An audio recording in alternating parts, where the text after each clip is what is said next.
Hello again, I am Jim Bob and welcome back to F1 Manager 24 Creator Team with Goodwood F1 Racing. Tonight it's round 12. It's our home Grand Prix. We're heading to Silverstone for the British Grand Prix.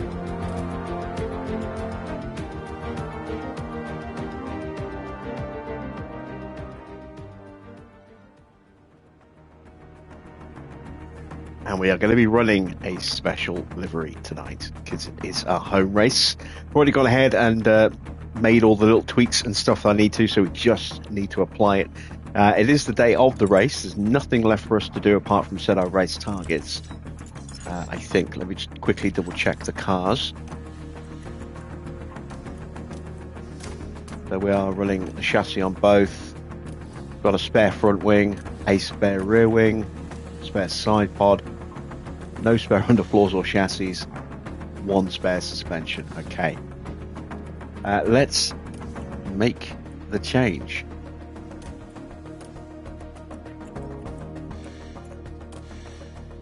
There we go. We are running the FW14B livery tonight in all its gorgeous glory. One of my all-time favourite cars, this, the FW14. Go. And of course we need race suits to go along with that as well, so there we go.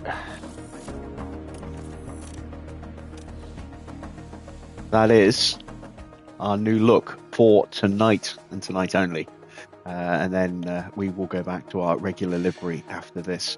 I'm not going to mess around with the team colours, so our team colours will still stay the same. Our staff will still wear the white, purple and yellow of their usual outfit, but we will be racing with a new look car tonight. How you doing, Junior? How you doing, Wayne? Dino, good to see you. Let's get some targets set, but before I do that, let me check our driver stats. So they're looking a little better. Porsche, thanks to his slight buff from the mentality hub there. I think he is definitely going to be the quicker of the two.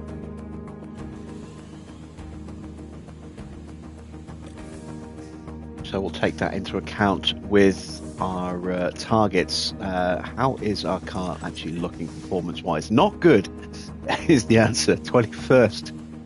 On the grid, so we're the slowest car still, unfortunately.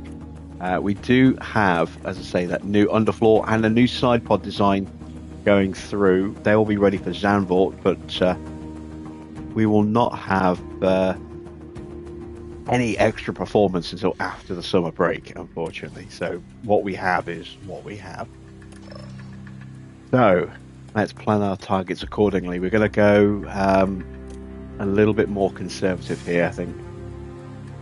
Or do I want to take the risk with Porsche? I'm going to take the risk with Porsche. We'll go 18th with him, and we'll go 20th with Lawson.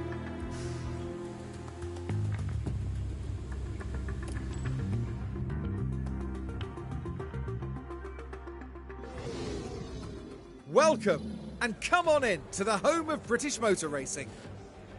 We're here in legendary Silverstone, where the very first Formula One World Championship Grand Prix was held back in 1950.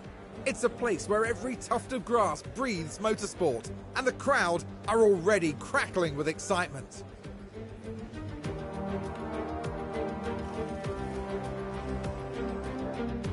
There's nothing like a race weekend in Formula One.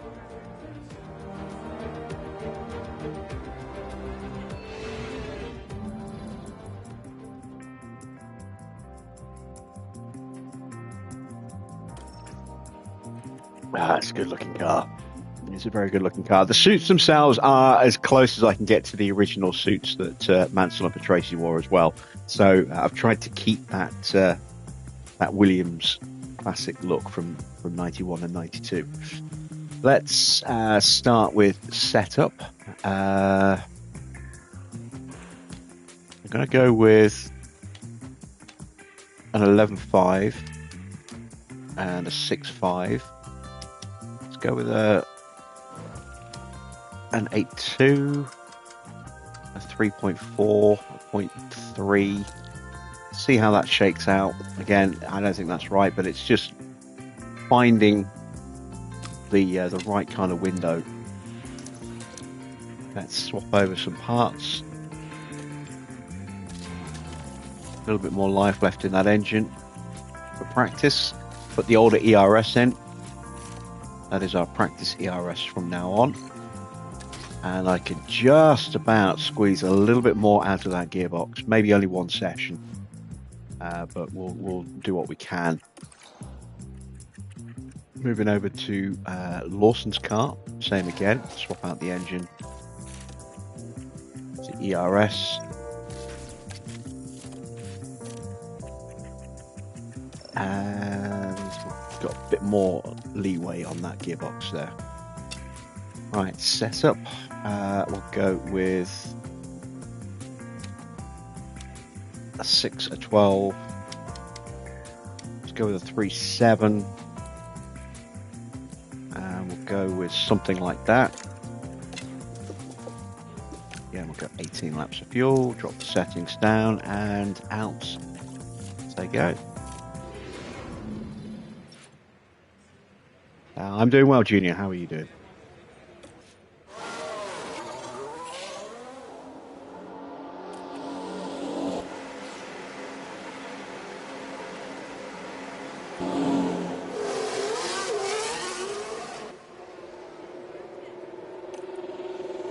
Oh, isn't she a beauty?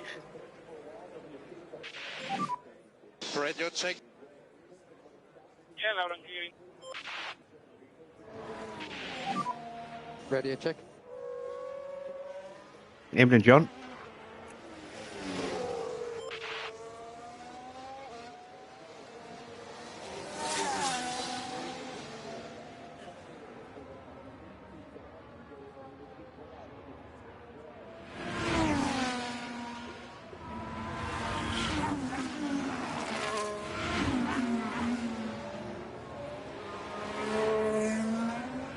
Just enjoying seeing this classic livery running around Silverstone.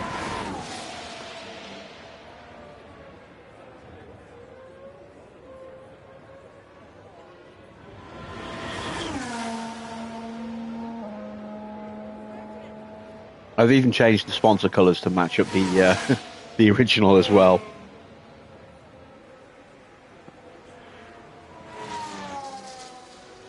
So red on the white panels, black on the yellow, and then white on the blue.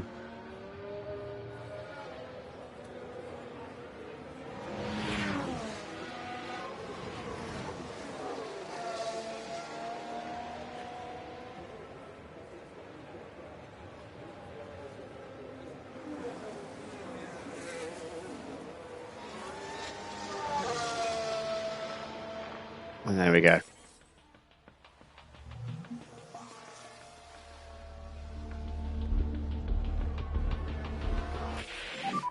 Mechanical fault for Chloe Chambers.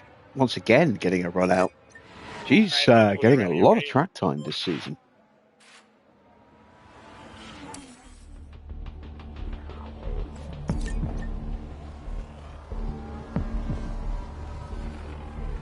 It has a retro feel to it. Well, it should. It's a retro livery.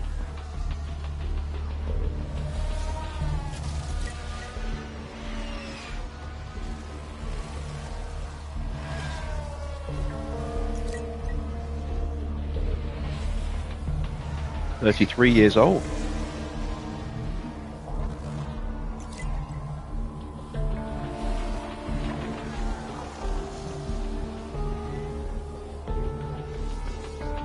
Yeah, car looks good. I don't think it's going to race well, though. Unfortunately. I was a little hesitant to put this one on. I nearly went with a different livery, but I've been wanting to run this livery in a race, so screw it.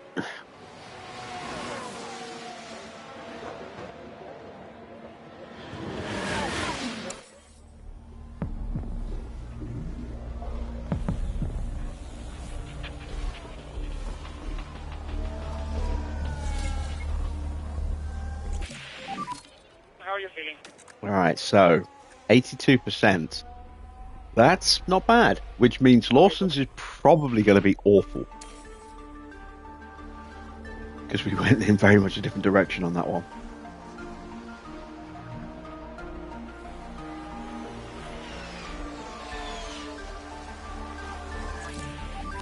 Yeah, 27. Yeah. Not good at all. Super tricky to recover without balance.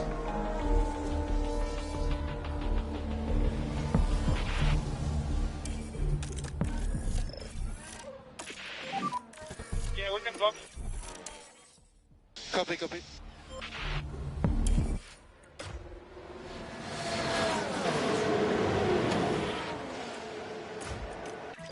Okay. So we'll go with...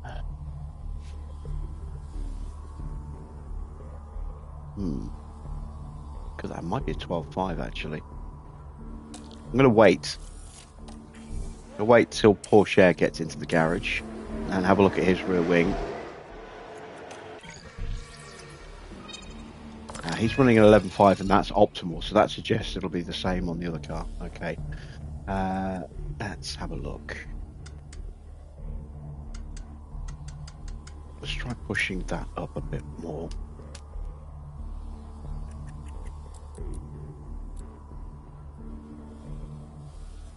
Let's go with that.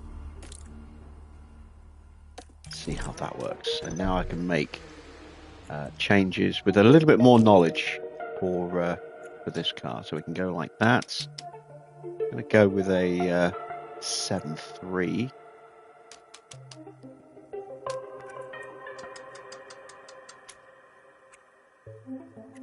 Let's go with a 6.4.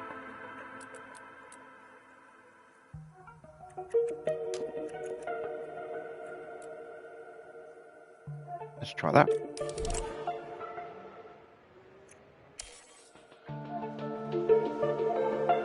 I'm a great manager. Well, the board might disagree with you on that one.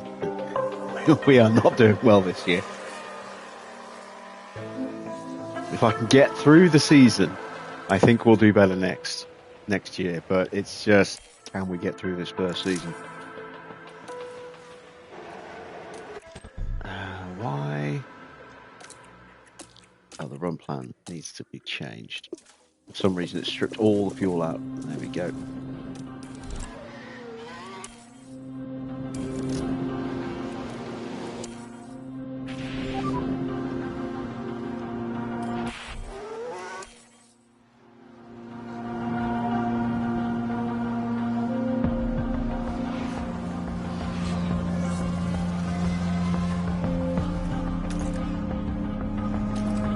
Why is there such a difference in pace? Oh, because of the gearbox. Wow, is it? The only real difference is the gearbox, and it's over 1.5 seconds a lap.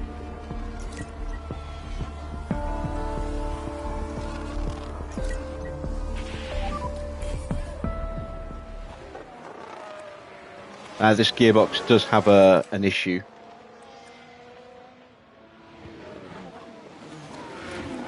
So, yeah, that 3%, it's not just that, it's also the fact that there is a fault on that gearbox.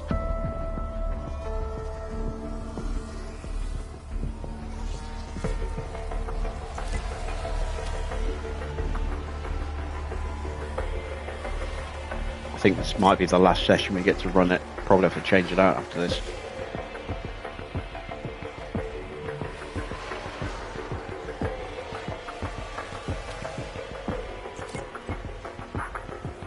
Tyres are really wearing down as well. These are the hard tyres. So again, it looks like hard tyres are definitely going to be needed in this Grand Prix. I'll have to check what the weather's going to be like as well for the strategy.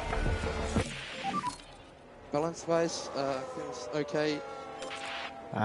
It's a big improvement, but it's still a long way from where it needs to be. A lot of changes are going to be needed.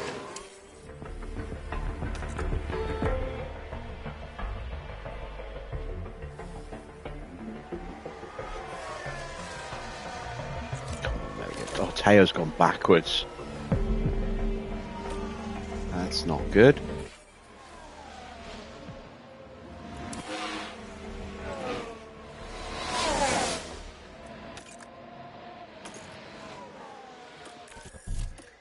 Squeeze the extra lap out of him. Why not? Welcome, Rook.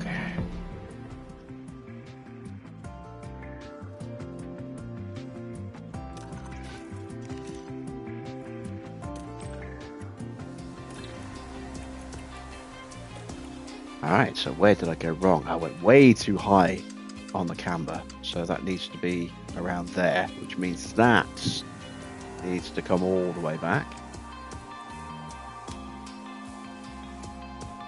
Let's go down to a 7. Let's go down to a 6.5. Push that back up a bit more. Let's go to a 3.2 and we'll go with 0.15. That now looks like that's going to be a 9.1. So we'll make a couple more tweaks based on that.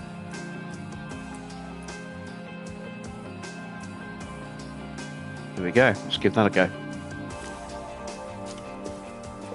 44% already. So let's go with 25 laps. Run the mediums.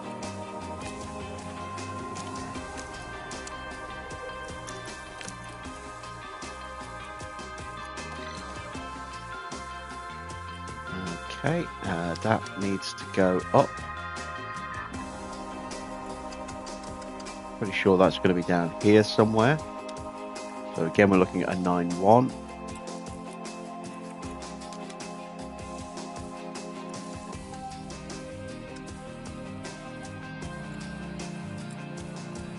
And we'll give that a try.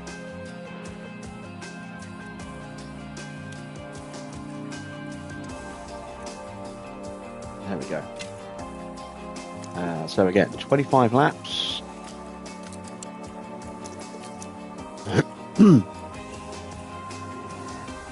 Our gearbox will be okay. That one,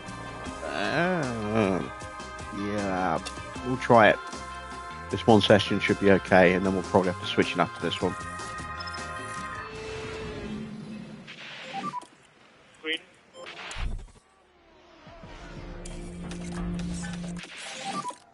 Copy.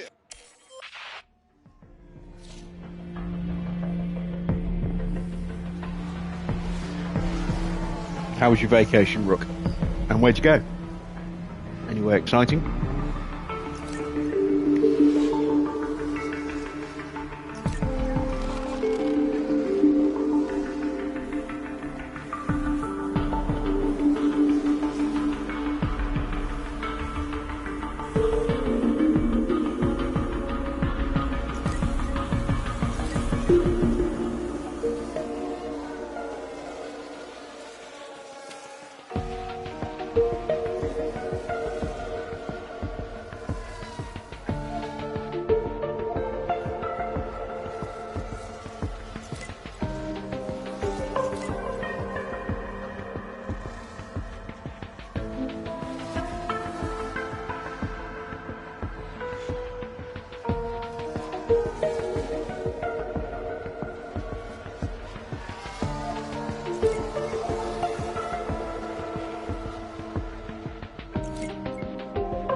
Feedback is incoming.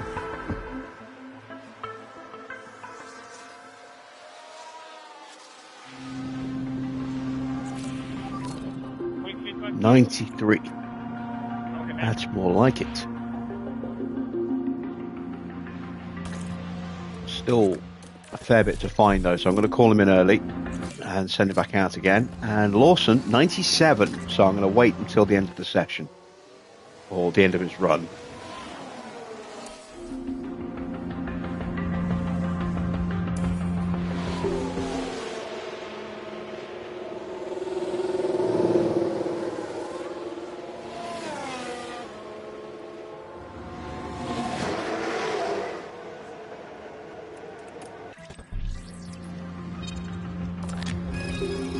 That needs to come down. Let's go to a 3.05.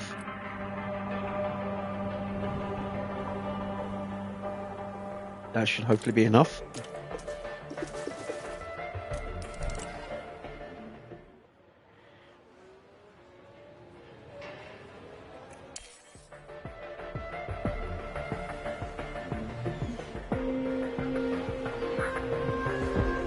Can I turn off the background music? I can turn it down. I didn't realise it was quite so loud. Let's go into audio.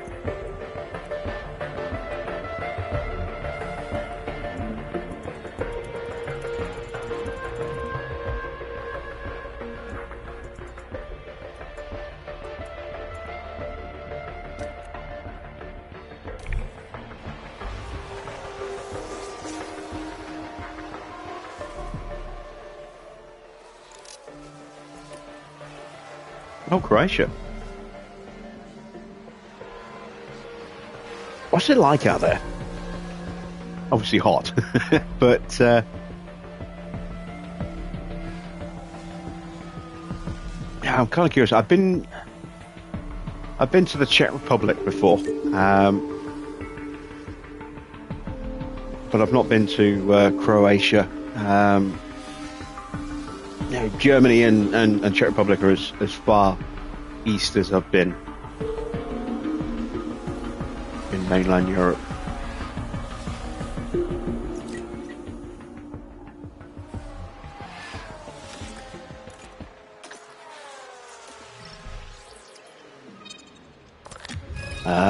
Okay, it's going to be one of these. It's always slap bang in the middle, and it could go either way. I'm going to go that way, I think. No, let's go that way.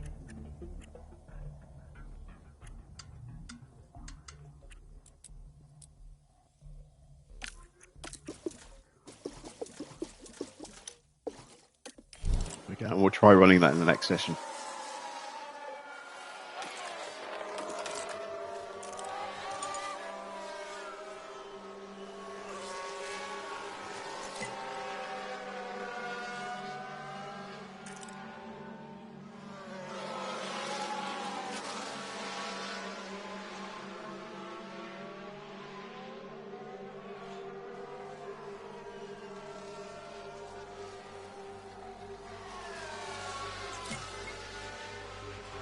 That's 4 out of 5.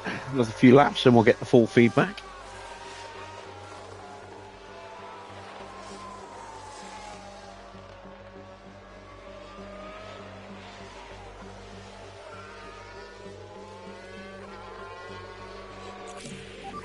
.97.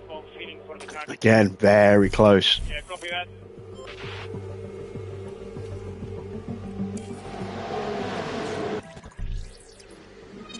And this time it's the front wing. So I'm going to pull the front wing down by 1. And then correct that back that way.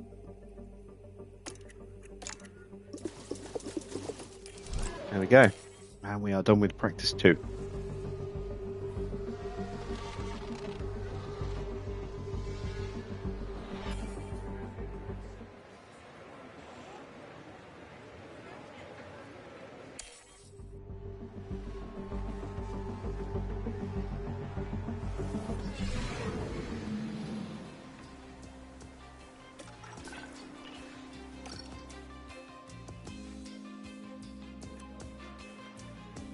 Into final practice. That gearbox will not last now. It is pretty much completely died. So we'll have to go into that one. Go with 20 laps of fuel. That's more than we'll need, but I just want to make sure that we definitely get everything done in one run if at all possible. I do not want to use mediums. I want to save those for the Grand Prix, because we could well be looking at a medium hard medium strategy. So I want to have 2 sets of mediums available.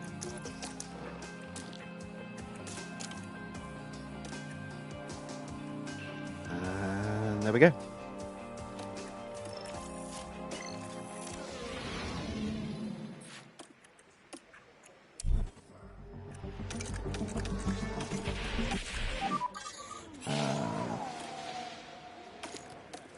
Copy. Yeah, copy, copy.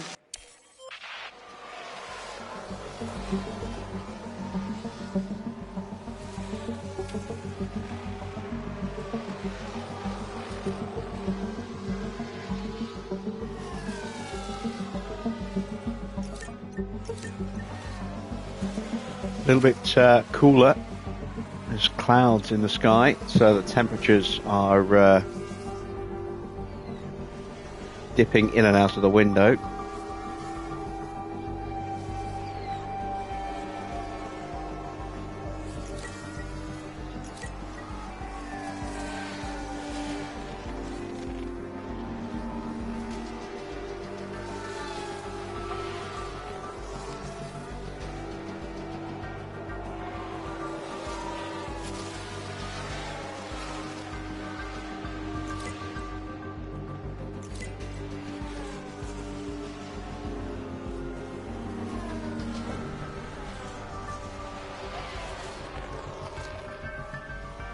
Evening, Mike.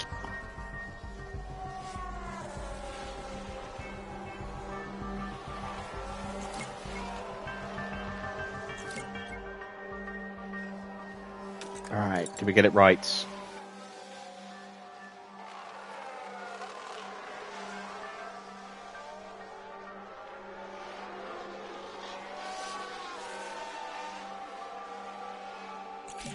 Yes, we did. Excellent.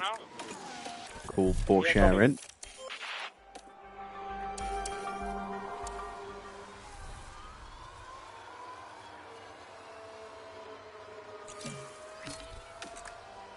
And we just about got it right. That'll be an easy fix for Lawson, so we can call him in as well.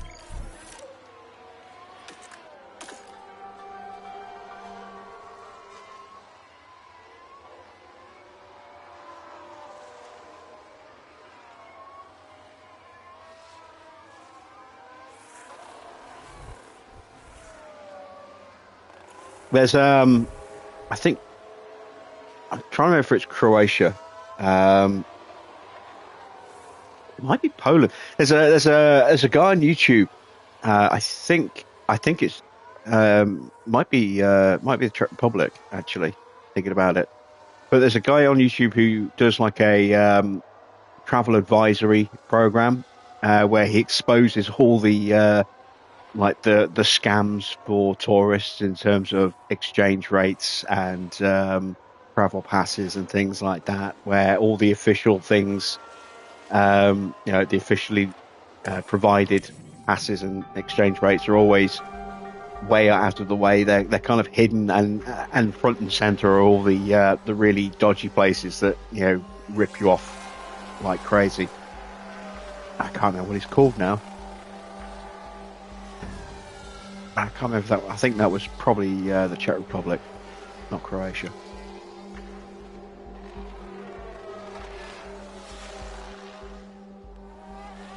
Keep seeing him pop up in my YouTube feed every now and again.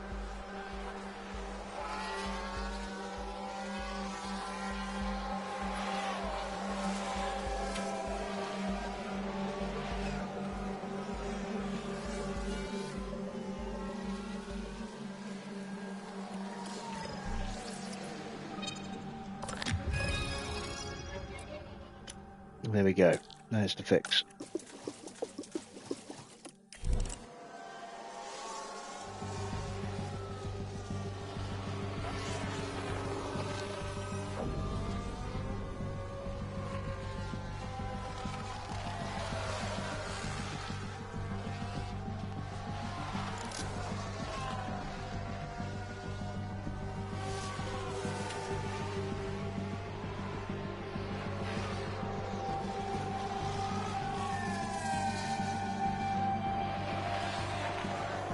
How's the game? The game is good. It has some teething problems, as it always does. As pretty much any game does. There are bugs, there are problems.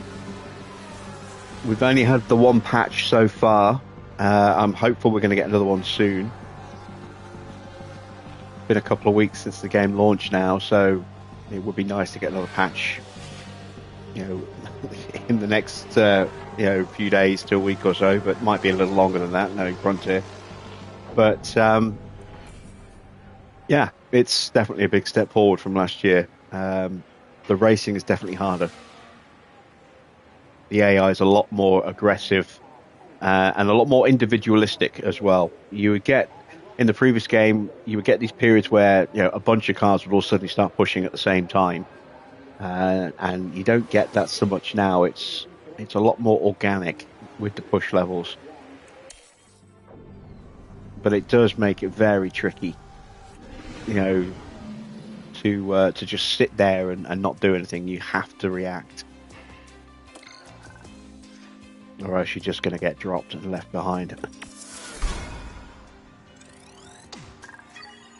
Hey then, Daniel. All right, we are ready for quali. There's tension in the air today, so it must be time for qualifying. Qualifying consists of 3 periods, with the slowest drivers eliminated after each one. With the pressure mounting, who can secure a strong starting position for the race? Let's talk about Mercedes for a moment, Karun. Where's their driver going to be at right now? We saw some disappointing lap times from them in practice. It could be that the team were experimenting with the car, but the pressure's now on them to deliver. And it's almost time for qualifying, and you won't want to miss that.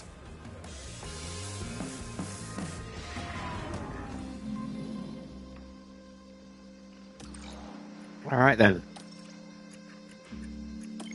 Let's go with our 66% engine tonight. Switch the ERS over, and we'll stick with that gearbox. Moving over to Lawson, 68 engine. The new ERS, and we'll change out that gearbox as well. There we go. All right, let's get ready to run. Green. All right, temperature's a little bit higher. Track temperatures, oh wow, very high. Look at that, 57 degrees. Very hot.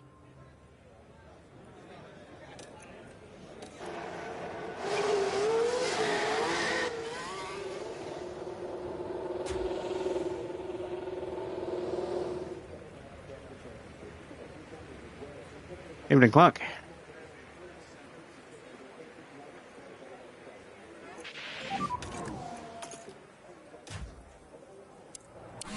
Copy.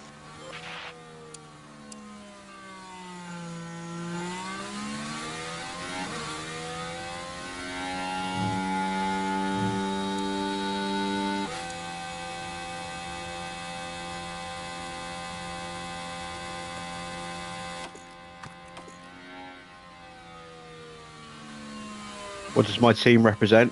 Goodwood F1 Racing is basically a play on the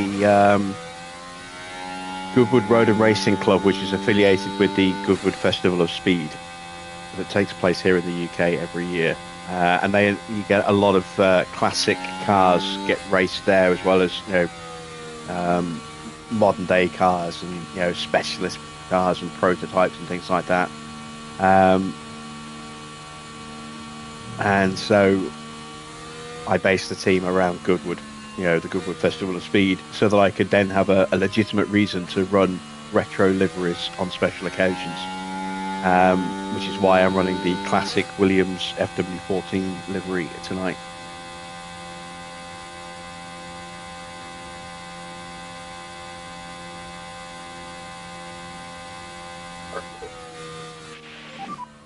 Tyre stamp pressures are looking good.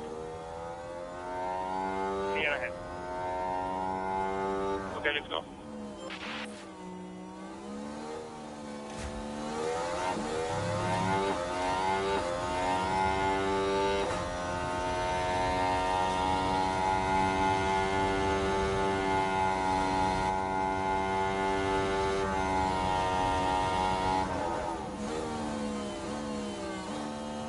See what kind of pace we've got around this track.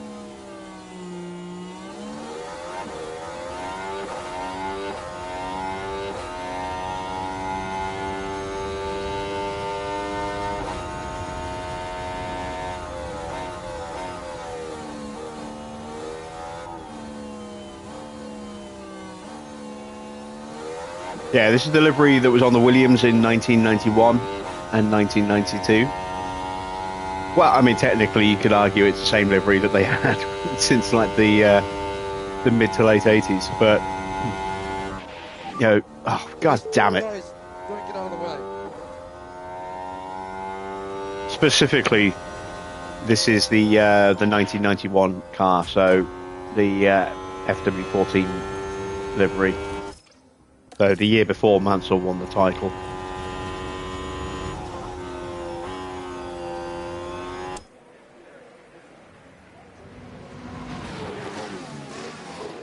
And it's going to be a big time loss for Lawson. He's definitely going to need to run it. Well, we're going to need to run both cars again, but him especially is going to be bottom of the field. 128.7, it's not a great time.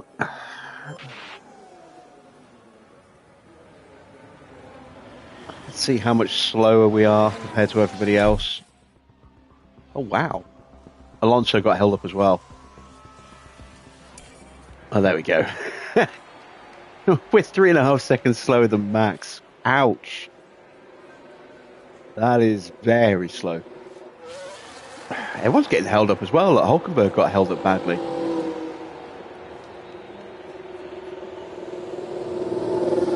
And now we have a yellow flag.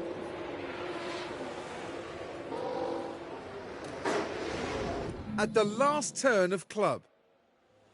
And that's where they slightly run off the track. And they'll find themselves at a disadvantage if they keep on doing...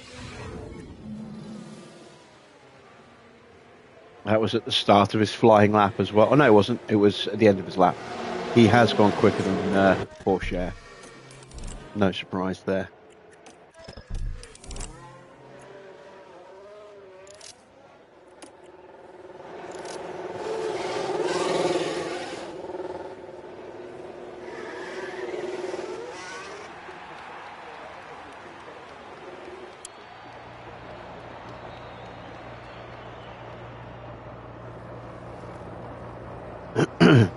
Do I think drivers can get a penalty for false start or speeding into pit lane in the game? No. No, there's never been false starts or speeding into pit lane in the game. Speeding in the pit lane, I can kind of understand. I mean, that does happen on a consistent basis, not a regular basis, but it does happen from time to time. Jump starts almost never ever happen, so yeah, that would be an extreme outlier to put into the game. And there's so many other things that could be more beneficial to put in than developing time or spending and allocating a whole load of time just to develop that one little thing where someone might jump start once every couple of seasons.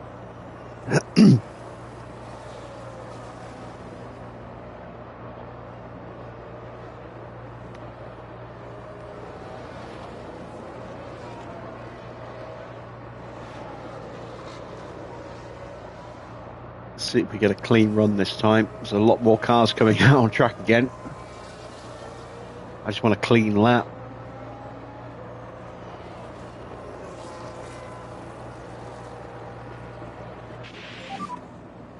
I think we just got in the way of one of the McLarens there.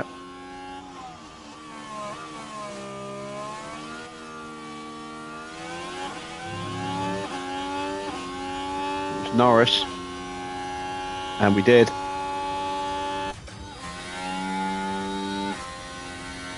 And they get in the way of Lawson.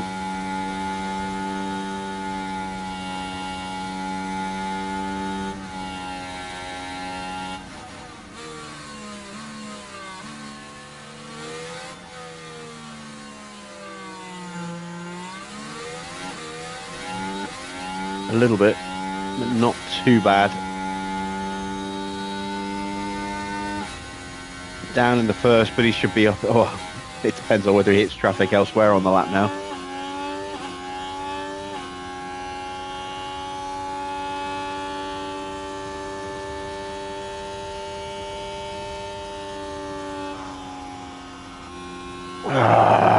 Another delay.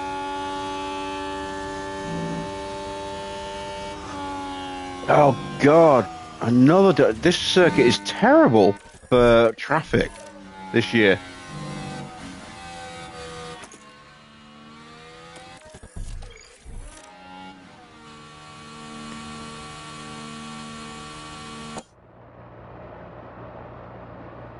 This is the worst I've ever seen it for delays on push laps. It's so many places where the cars just aren't getting out of the way. Stop in our box. This circuit definitely needs some work done.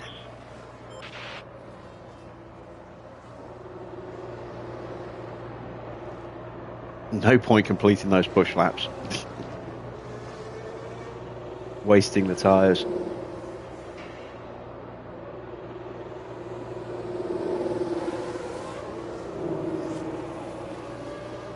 Honestly, I think our best bet now is just going to be probably waiting until the very end and going out again.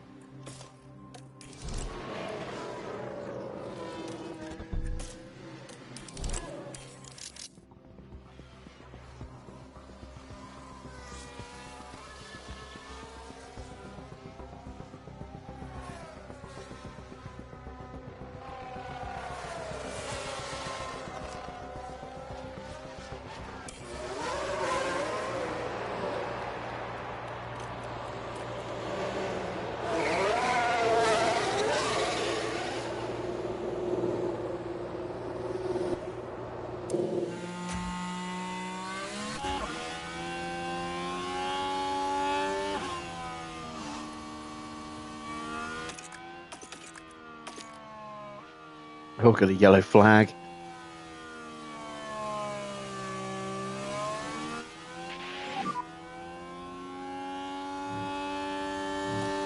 Copy. Crash for Ocon.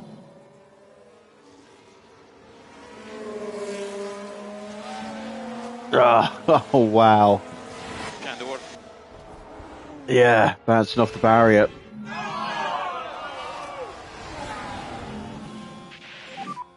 Carries off track. There's Livery.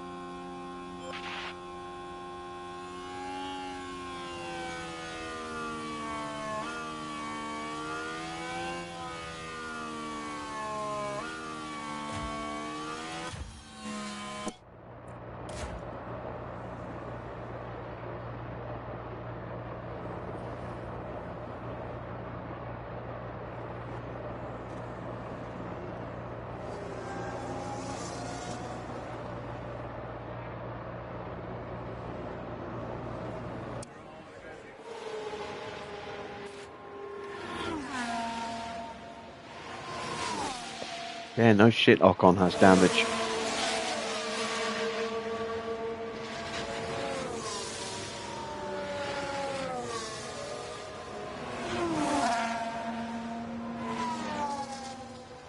Porsche is currently going through, but look at the cars that are below him.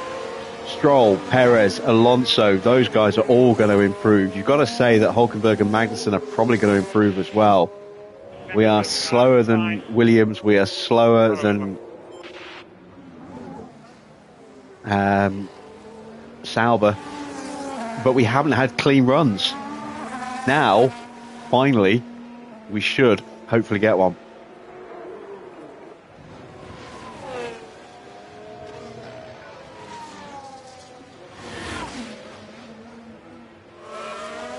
We've got fresh rubber on as well. Is this going to be enough to get us through? We are so much slower than the cars in front of us. Look, they've just gone. No improvement for Porsche in the first sector, but Lawson has improved.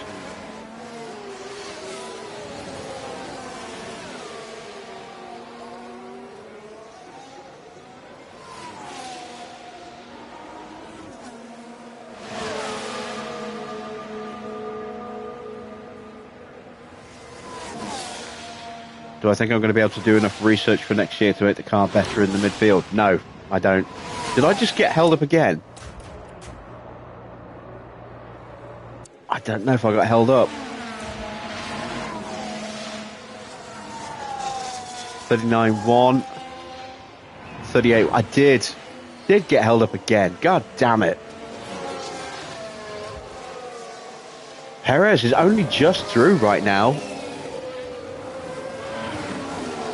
If Lawson improves enough, he might knock out Perez. It's a big ask, but we'll see. It's through. Lawson's through and Perez is out. Stroll is out. What about Alonso?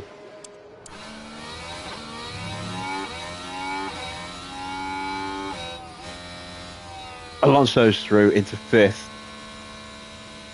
Yes, Sargent is out. Perez is out. Pourchaire is out. Stroll is out. And both of the Haas cars are out as well. Perez on point. Yeah, pretty much. Checo having one of those years in the game as well as in real life. But we managed to get Lawson through.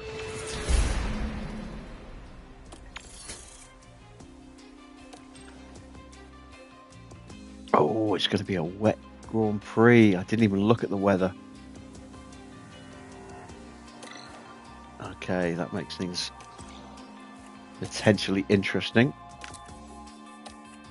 Let's do a lap on these tyres. This is going to be a slow lap, so we'll just whiz through it.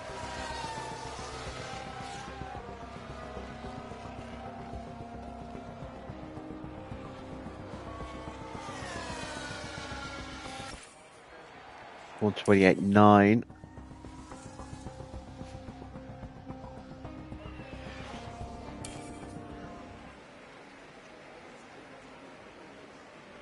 Not horrible, but it's not amazing.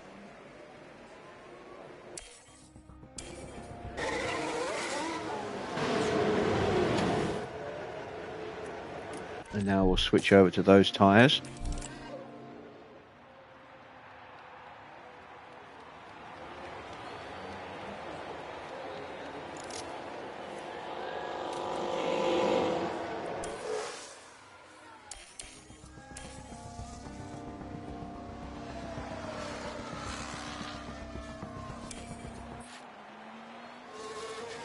Oh, lock it for Leclerc. This is what happened. Heading down the straight.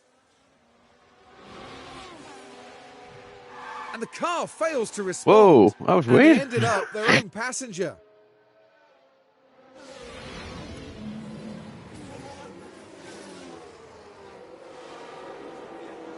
Really not sure what happened to him there.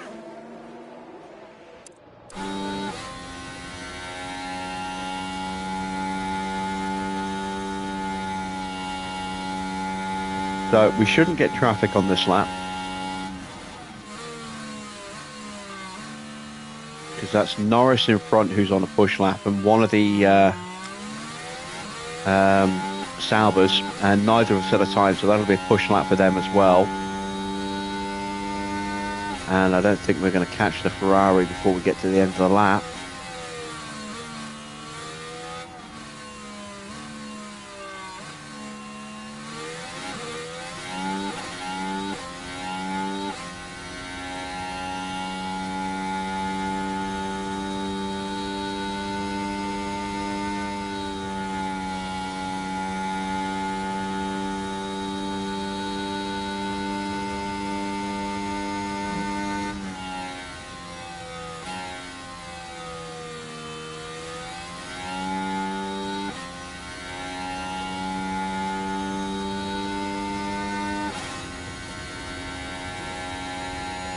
Going to be nicely in peak confidence at the end. It was Valtteri who was ahead of us. He's crossed the line now.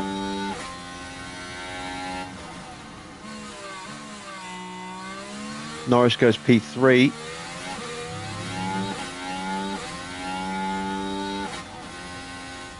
We improve up to 11th. With one more run to come on brand new tyres. Copy. Spin for Hamilton. Now we're through the last turn here. Whoa, and around they spin. And ultimately, just unable to bring the car under control.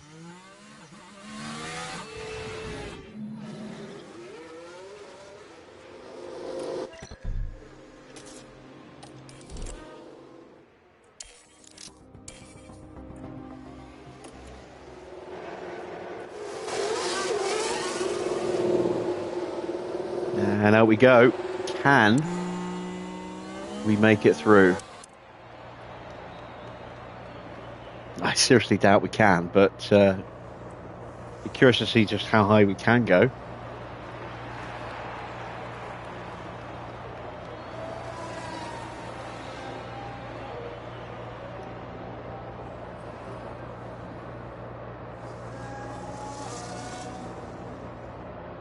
It's such a bad traffic avoidance algorithm that they've got on this circuit this year. It's so much worse than this circuit was last year. I don't understand it.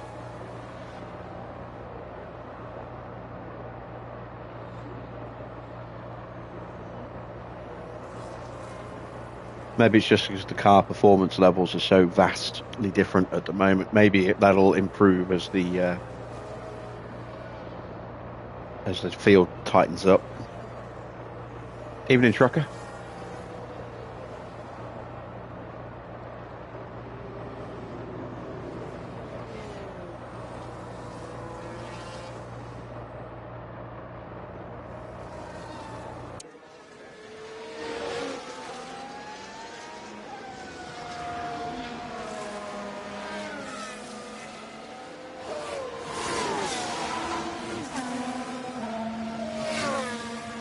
Not in the race yet. No, we're in Q2.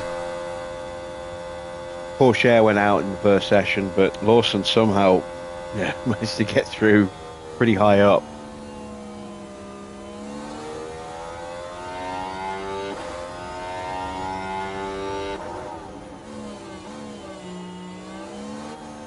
This is our last hurrah.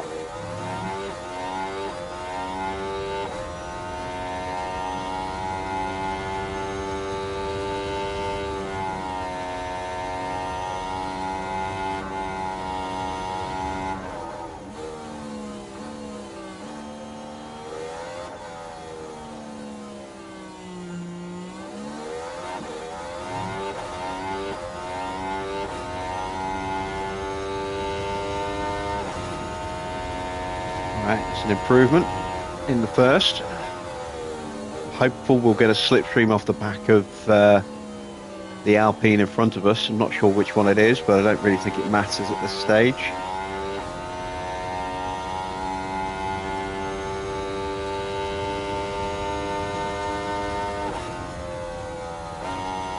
That's a big lift through there.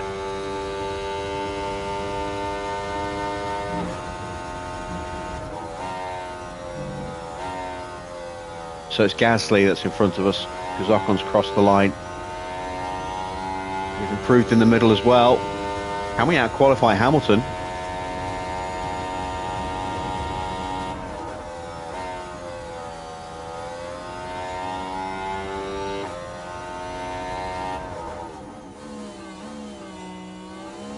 Need to find about 0.4 of a second. We can by 1,000th of a second. Wow, we out-qualified Hamilton by 1,000th.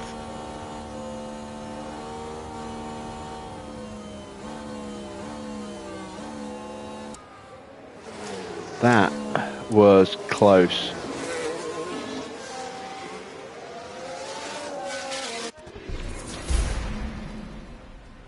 So we're at 14th. Not bad. Let's see. Max is going to qualify on pole by 0.6 of a second. Holy shit. He is riding a supreme wave of confidence at the moment, not just in terms of his car, but his results as well. His mentality is going to be through the roof. So his stats are going to be untouchable right now. That's why he's dominating so much.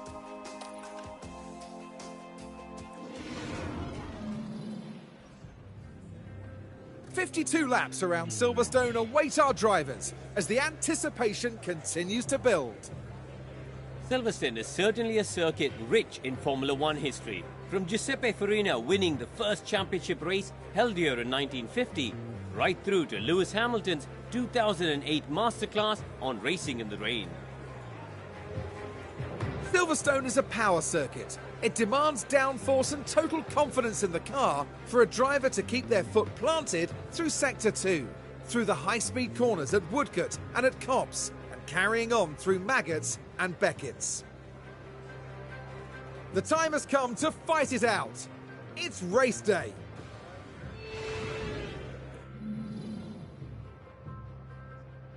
All right, let's see. It's going to be starting on Inters, just over 1 mil. Let's have a look at the prediction. It's going to dry up, potentially.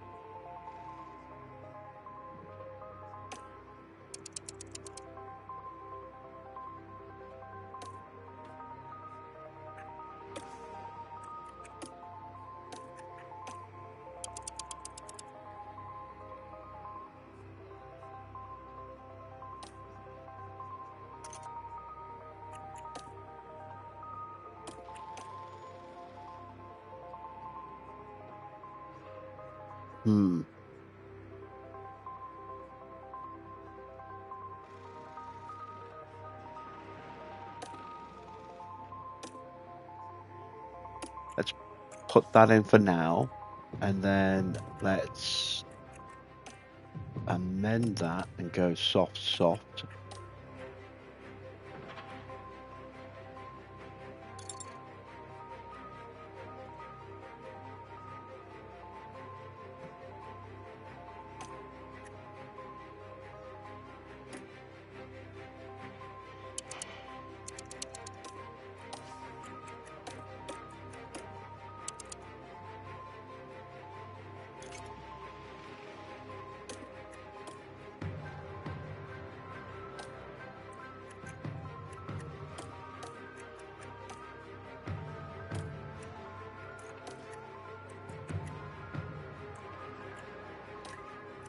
Oh, yeah, 23 seconds quicker. Let's go with that. See how that works. I'm going to take 2 laps of fuel out. Going to go hard off the line. Not going to change Lawson's strategy. We'll just make that that change on the fly as we need to.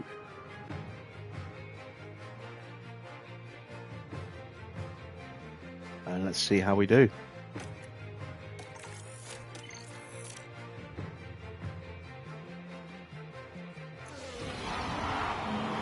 The anticipation is really building here. The fans in attendance are absolutely buzzing with excitement. Logan Sargent, definitely one to keep an eye on today. Sitting in 22nd with a long and difficult race lying ahead, sure to be a test of resilience and patience. And it looks like we're good to go. A bit of juice went down the wrong Hold hole. on tight. It's the British Grand Prix. Ugh. Ugh. And it's lights out, and away we go.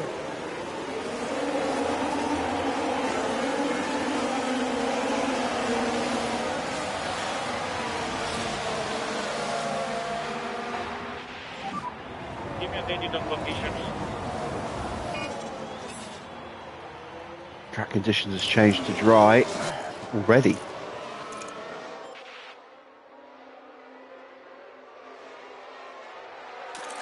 But it's not going to be proper dry. It's going to be, damp dry.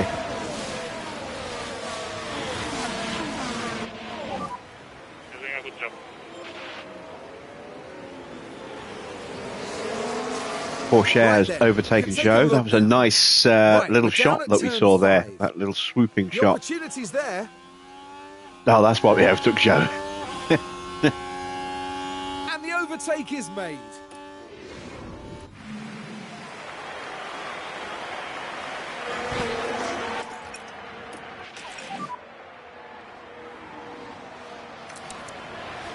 Copy.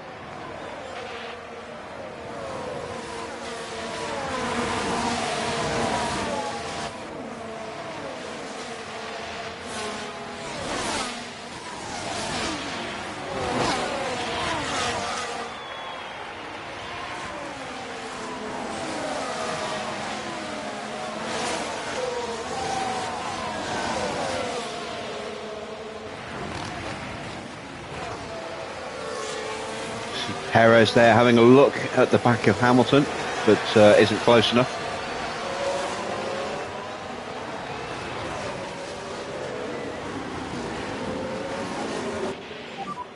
Nearest city, nearest city.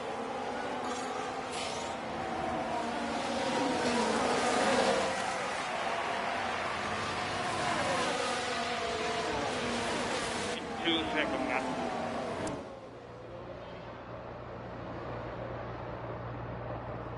In 2 seconds left.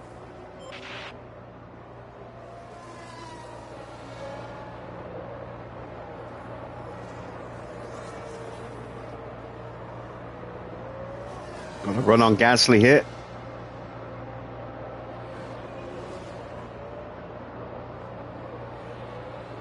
And we stuck the move. Lovely stuff. Although I'm pretty sure Gasly's going to come back at us in a moment. Up to 12th place. Oh, and here comes Gasly. Can I just about hang on for DRS?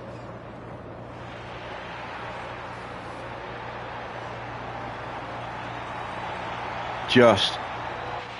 The crowd are loving the Williams livery. Come on.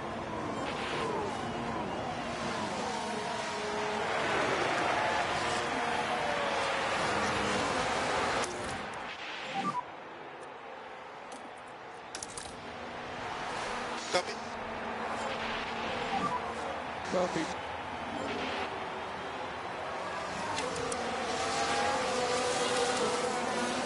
What a great start. Porsche up one place, the 17th, or is he up 2 places? I think he might be up 2 places. Lawson up 2 places. We've got a yellow flag. That's a mistake for Charles Leclerc, I think.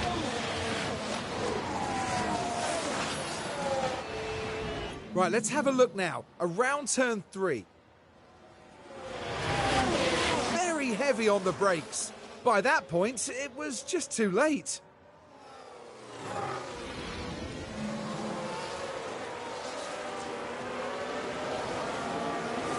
Just about clinging onto Albon at the moment.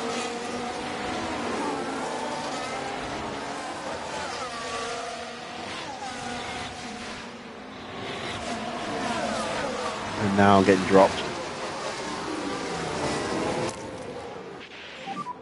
Perez has got past Ocon, as has Hamilton. And Hamilton's all over the back of Gasly right now. And I'm in trouble.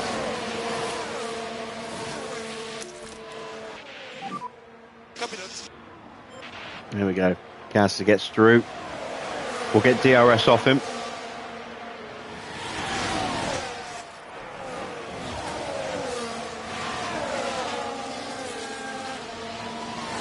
Can we hold off Hamilton and co?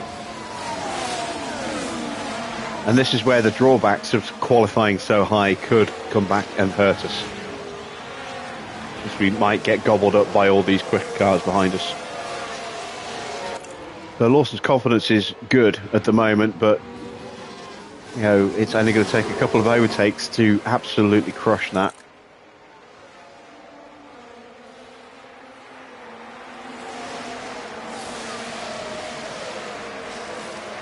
And it is just a matter of time till Perez gets through. We've already dropped off the back of Gasly because we've had to drive defensively. I haven't been able to get any battery charge back in the car. So this is going to be an inevitable overtake of at least Perez, maybe Hamilton as well.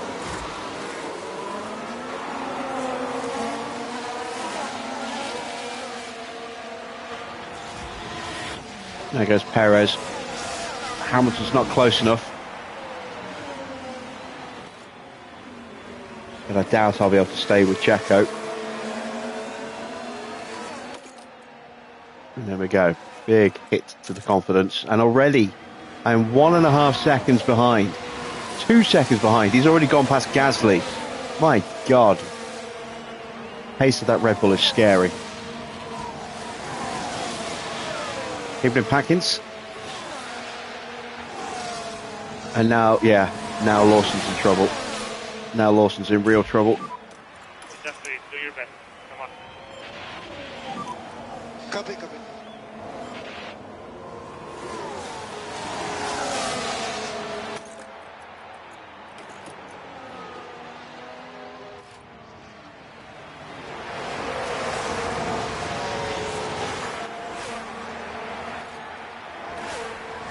Oh, man. So much confidence lost in the space of one lap. And Hamilton's gone as well.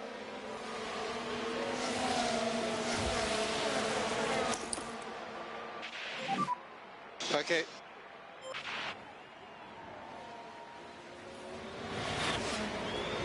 Reality is starting to settle in, unfortunately. DRS turns off any second now, and I need it to. There we go, no DRS. Whew. That might just save Law. Oh no, Gasly had the better run. Oh, God damn. I've gone from being just above starting confidence to well into low confidence in just a space of a lap and a bit.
Thank you very much.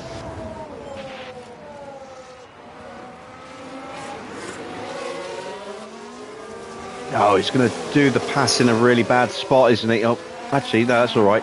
That's all right.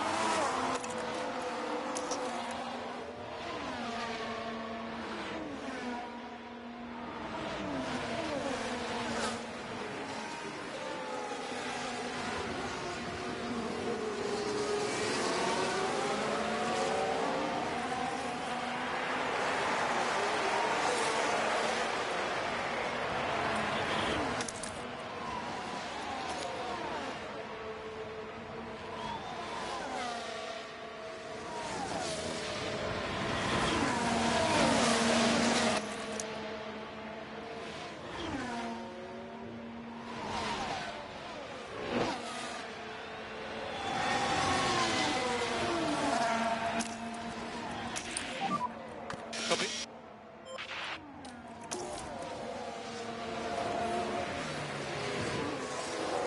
All right. Now we have to settle in for a bit.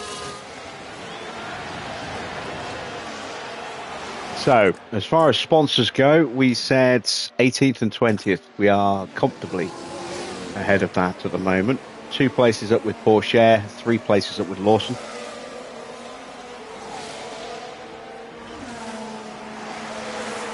So we can afford to go backwards a little bit more, although I'd really prefer we didn't.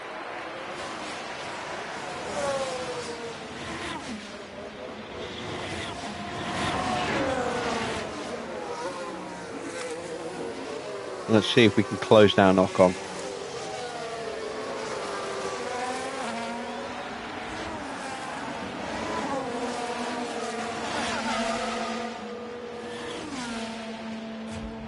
Ah, there goes Stroll. Come on, fight him off.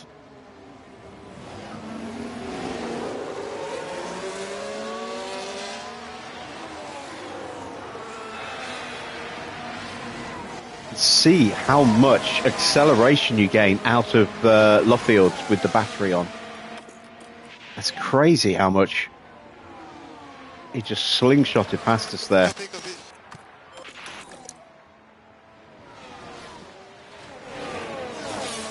But we are definitely a slower car than, well, every car on the grid really, but definitely a much slower than the Aston, so I'm not surprised we did get overtaken in the end.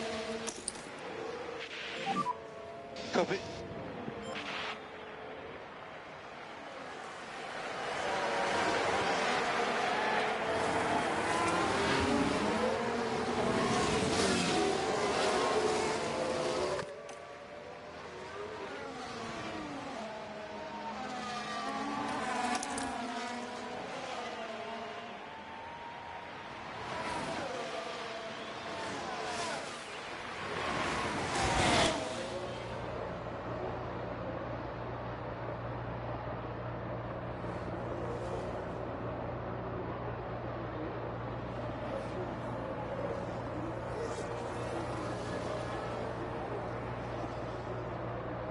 Someone bought Perez and it's paying 1.1 million a month. Yeah, that's just stupid money.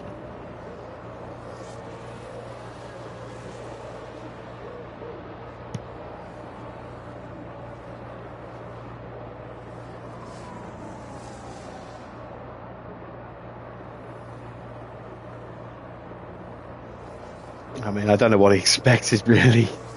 He could have put, again, look how we're struggling out of that turn.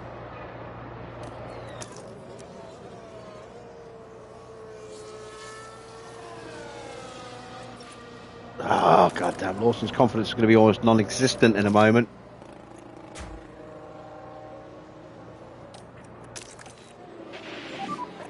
Copy.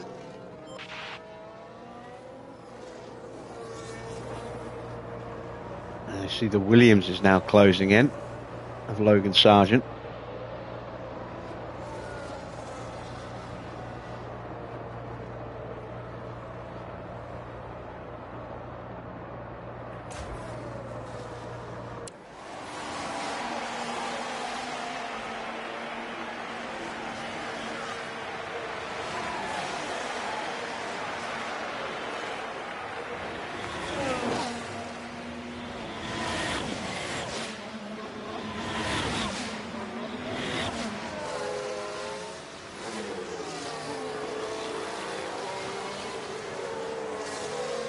Evening refill.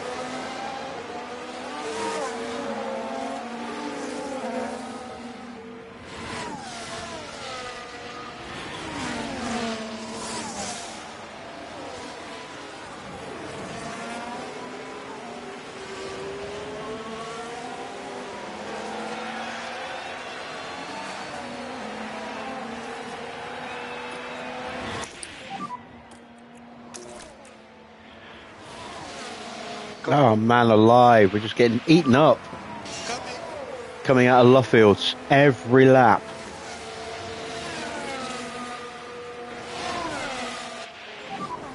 Stay focused. We've hammered the tyres, that's why. 9 minutes and it dries up.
So keep the tires cool.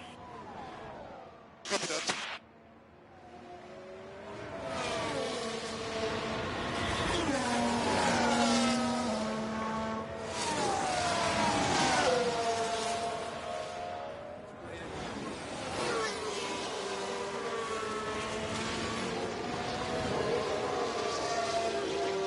It's Williams versus Williams.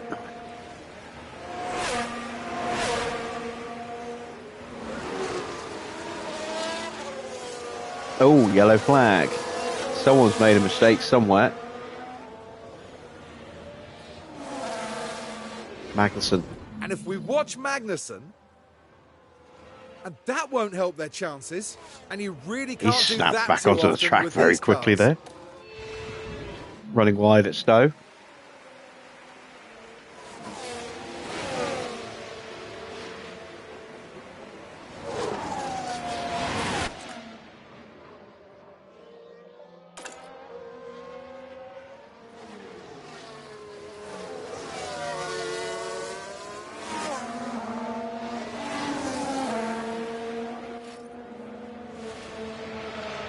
Ooh, a fault for Leclerc. And as far as we can tell, It's not going to tell us. We'll have to look. Wilson currently winning his little battle with Sargent, but watch us get mullered out of this corner here. To go through Luffields.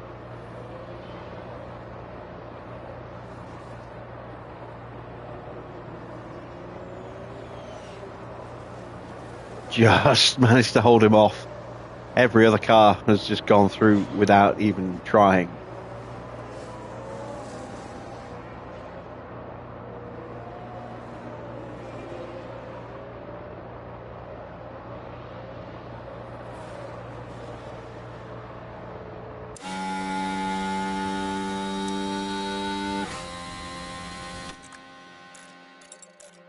So Leclerc's fault is an ERS fault. Probably temporary. Mistake for someone else. A spin. That's not us, but it is in front of us. Yellows. Hulkenberg. Yellows. No, Ocon. Copy. Holding up Hulkenberg.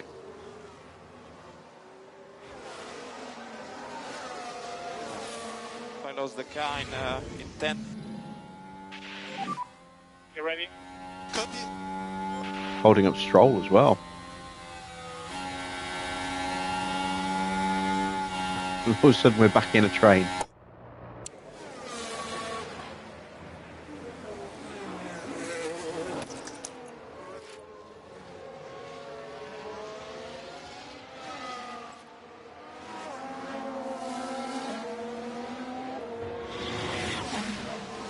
And we've been dropped again. It didn't take long. Couple of corners.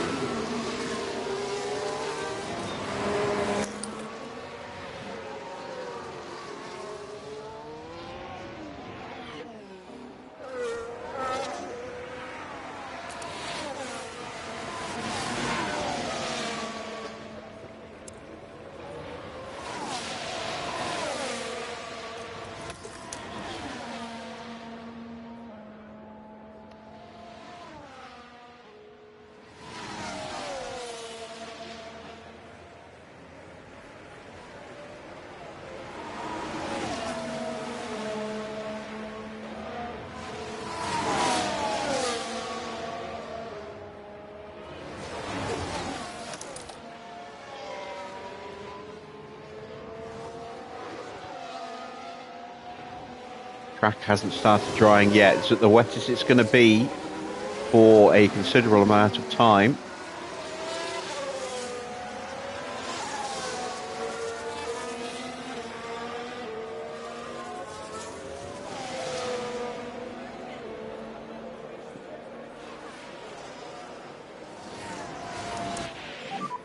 Struggling a little bit with the fronts. Yeah, we pushed the tyres too hard for too long. Now we're paying the price for that. Stroll develops a fault.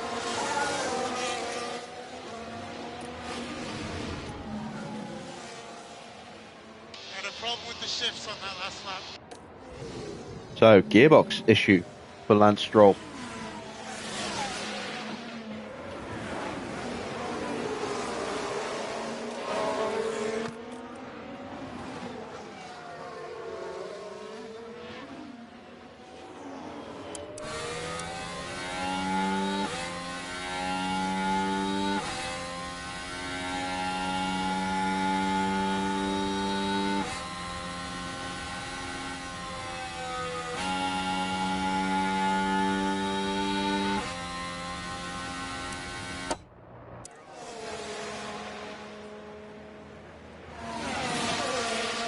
Still, the track hasn't started to dry.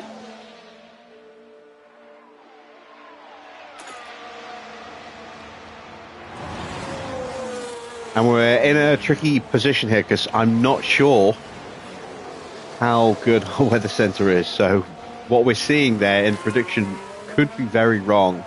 And we could have absolutely cooked these tyres unnecessarily.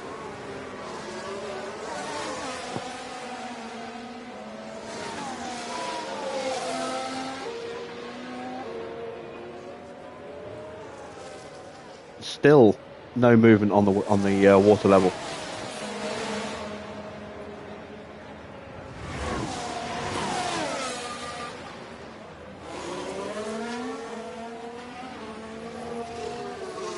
Now I'm starting to get a little concerned.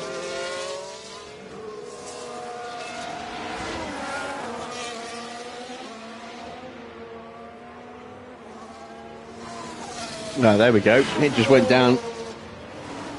There we go. It's starting to drop.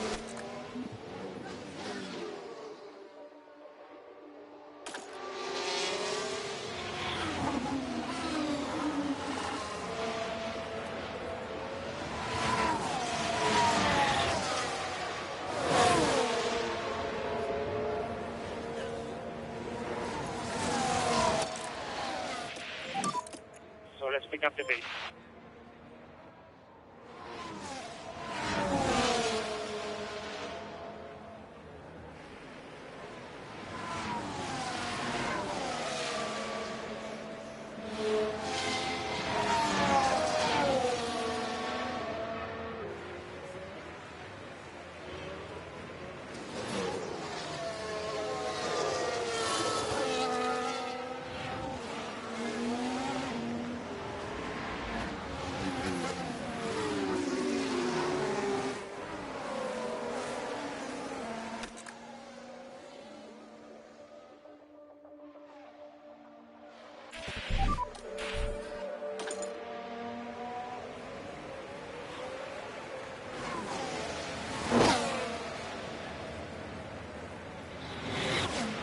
This is a tricky part of the race.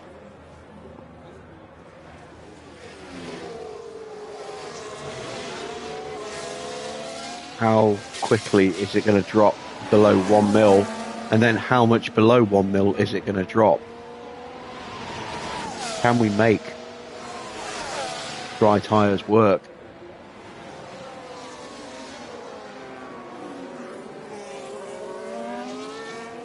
None of the leaders have boxed, they're just crossing the line now.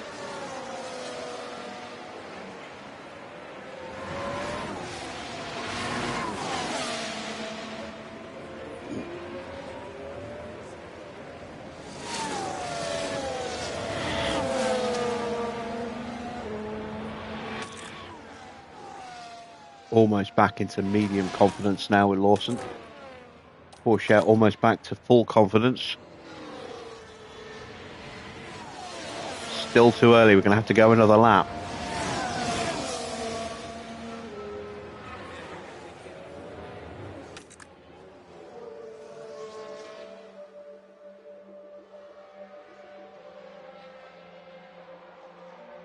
And I'm not sure it is going to get wet enough.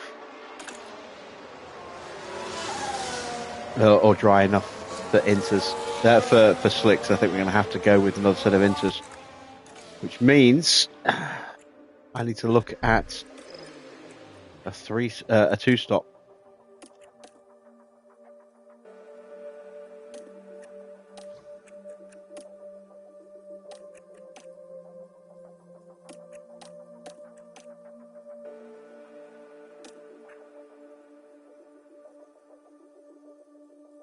Something along those lines.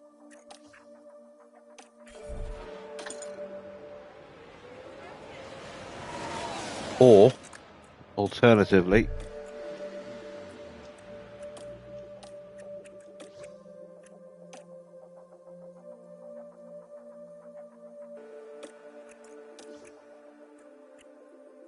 yeah, that is slower.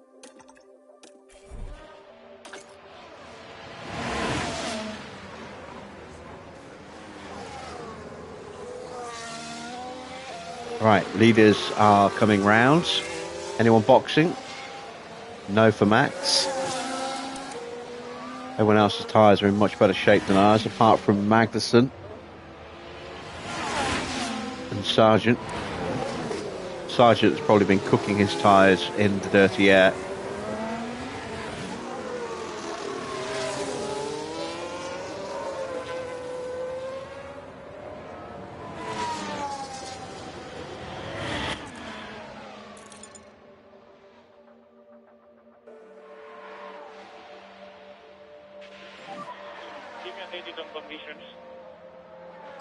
I'm not convinced slicks are going to be the way to go now.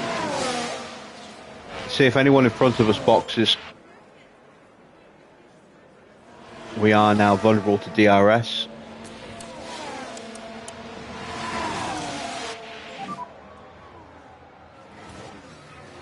And there goes Okay, copy that. Sargent.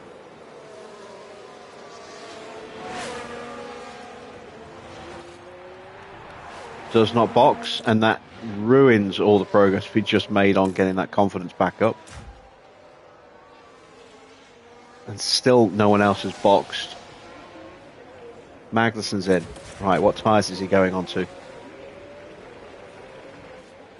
His inters are in rough shape, so let's see if he goes for another set of inters or if he switches on to dries.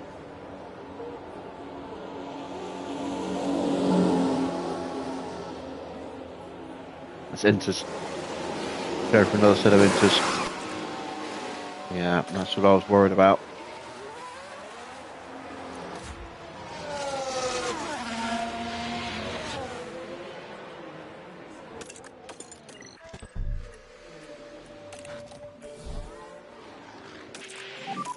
And the water level's going back up again, look. Copy box.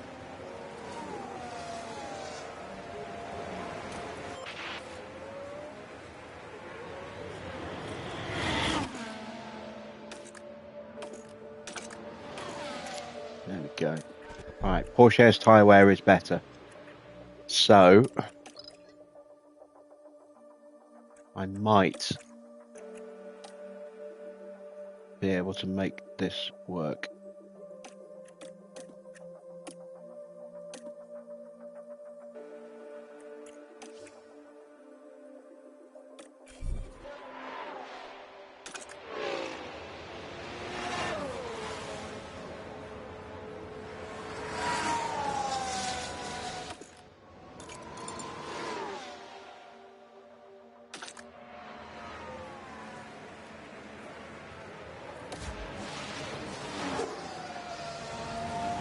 What happened to the colour?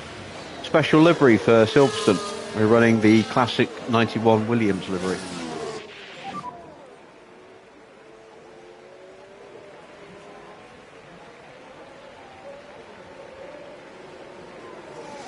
Copy.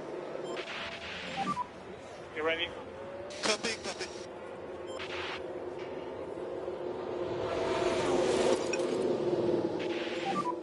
Try to keep the tires cool. Copy.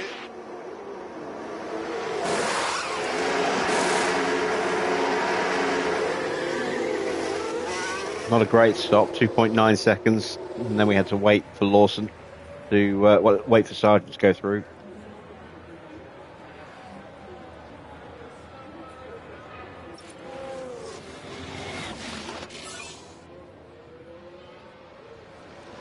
And that's Max behind us. We're about to get lapped.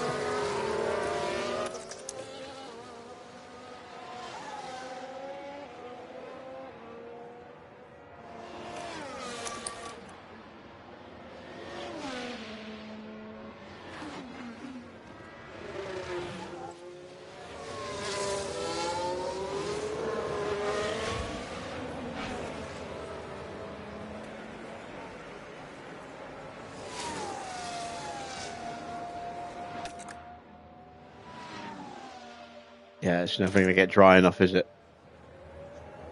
We'll keep going on these tyres for a little bit longer. Let's see what Valtteri does. Yeah, fresh set of winters for Valtteri as well.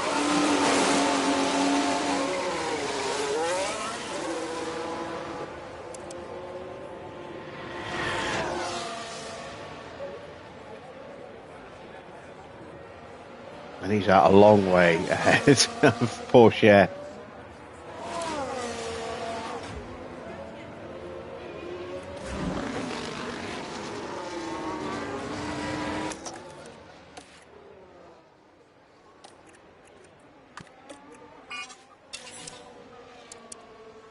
Back to damp conditions again. And back to dry again. So the DRS kicks back in again. Just in time for Logan to get it off the back of Max. Lovely.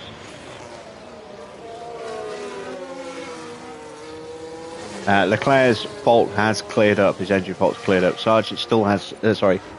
Stroll still has his gearbox issue though.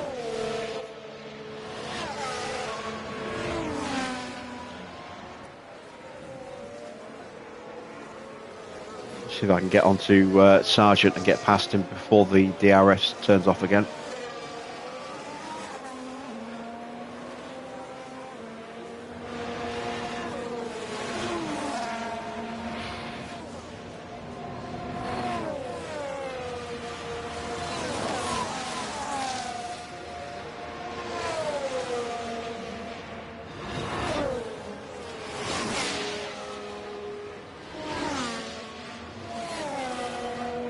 Doesn't look like it, does it? Can't keep up with him.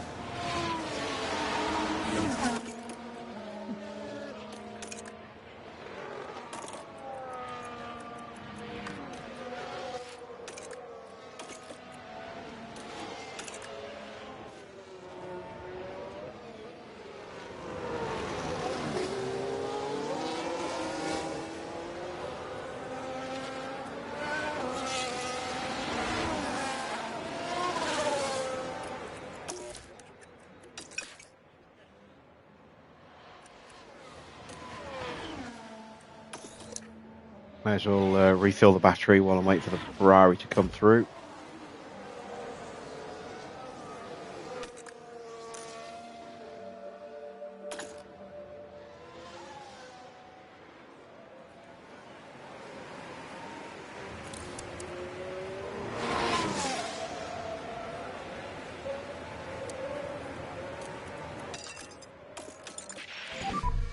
Head down. Copy.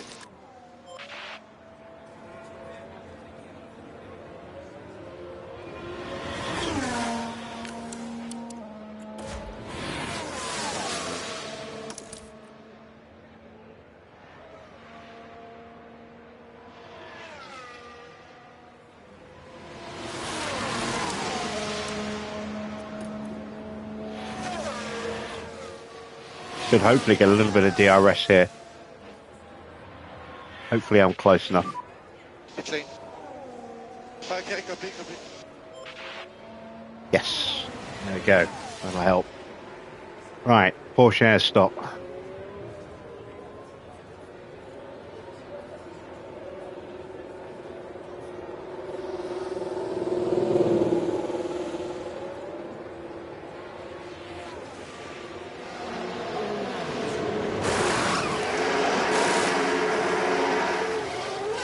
Again, 2.9 seconds. Well, we did know that we were going to have quite a bit of fatigue coming into this Grand Prix with our pit staff, so it's disappointing but not unexpected.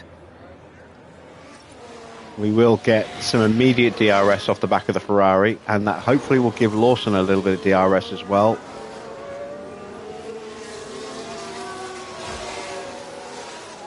Although he's about to get pulled over for the McLarens.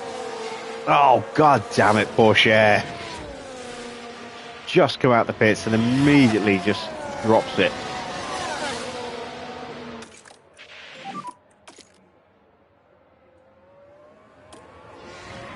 Nothing at this point. Whoa, and there it goes. And that won't do anything to help those tyres. No, it took 10% of the tyres. That spin. And look at the team there. They all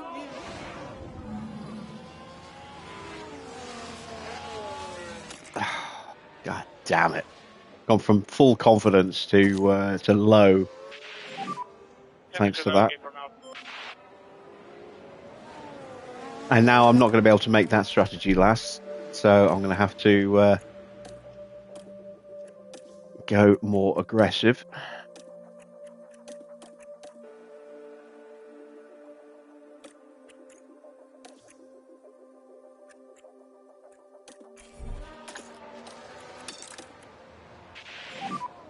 I'm trying to go faster.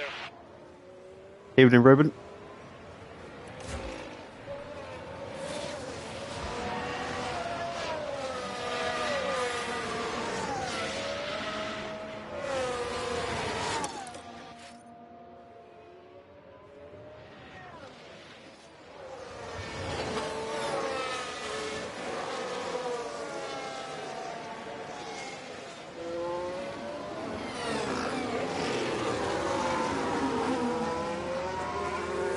We might not even get out in front of Joe here because we've lost so much time from being lapped.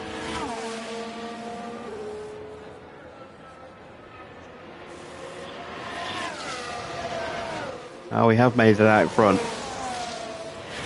Something's not gone right. I always had an issue in the pits, that's why. Thank God for that. Can you change liveries between races? Yes, you can. Problem with the front right.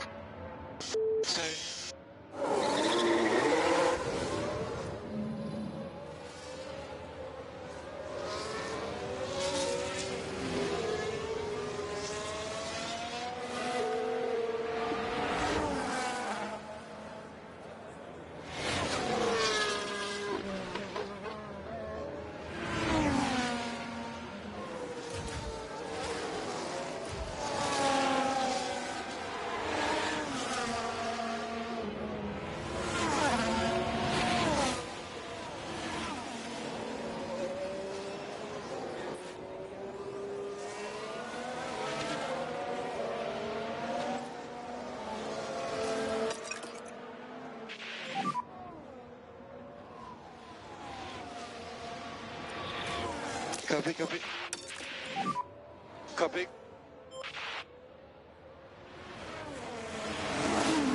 Don't think I'm going to get the DRS this time. And that Ferrari's a little too far ahead. Joe is very much in range though, which is not good.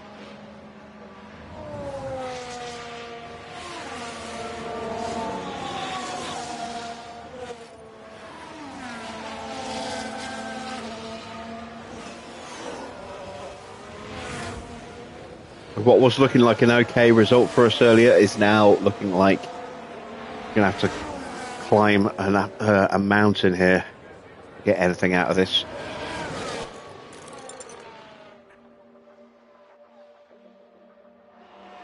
Porsche is 3 places below where he needs to be. Lawson's okay, but that spin did not help us at all.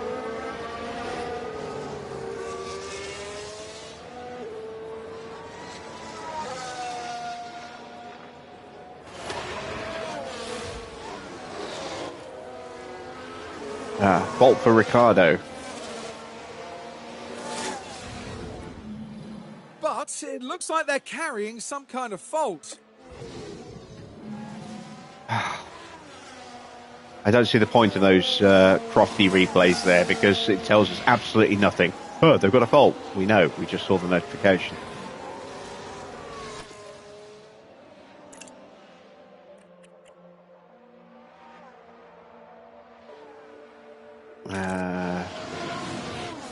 Where is Ricardo?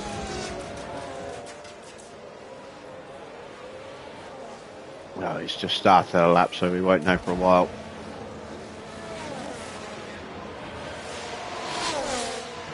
Alright, we've dropped Joe. We're not really closing in on Magnussen, unfortunately. Or are we?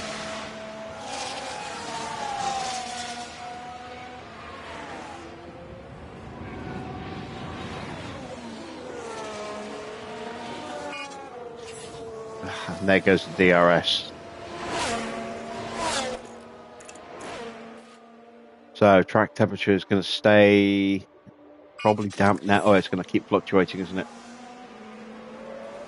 It's going to hover around the 1 mil mark now for most of the rest of the Grand Prix, certainly for the rest of this stint. And there we go. We are in range. Copy. Okay.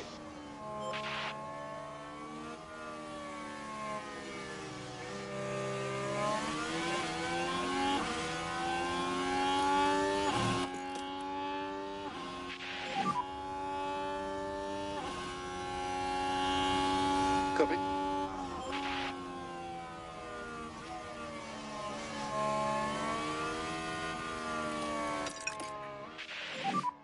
Try to keep the tires cool. Copy.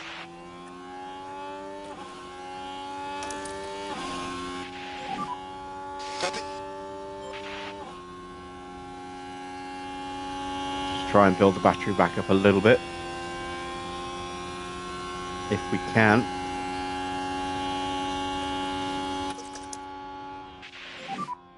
Copy.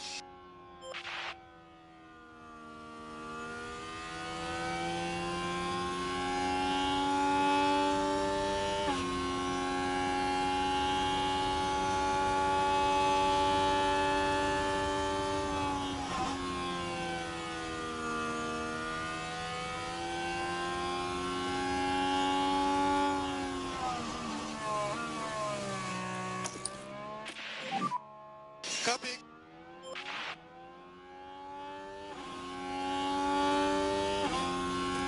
Damn it.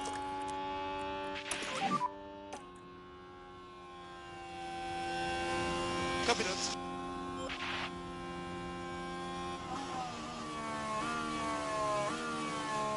I have to push.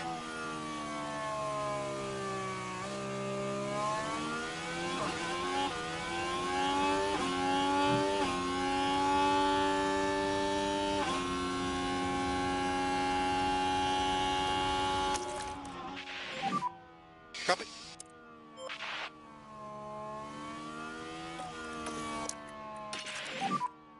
Copy. So that's Perez. There he goes. He's up to 6th place. He's had a good recovery, considering where he started. Copy.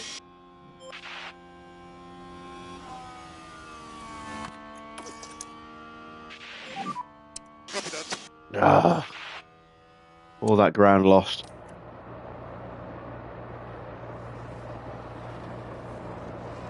And Joe's right back on us again.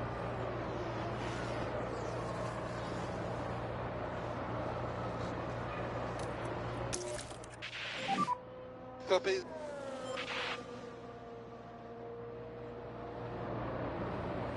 Right, let's take a look at that fault for Ricardo.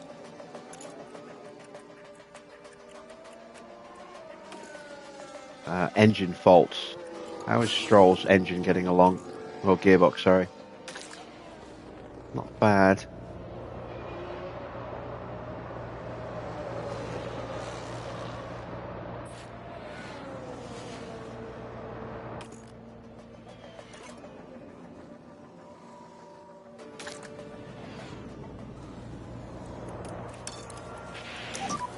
A bit more faith, man.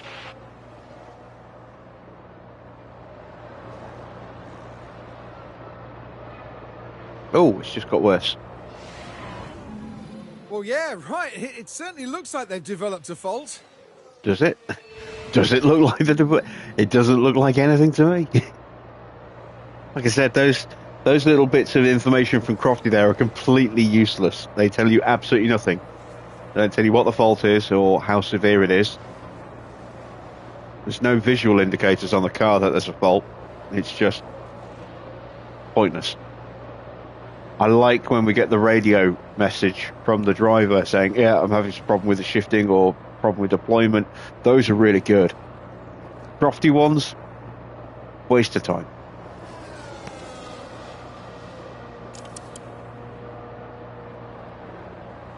So the one-stoppers are finally starting to make their stops.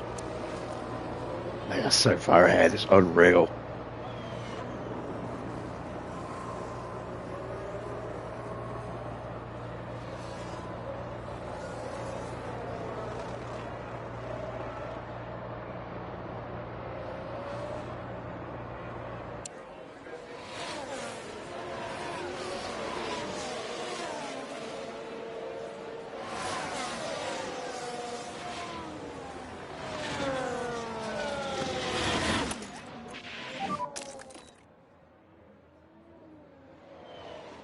Copy.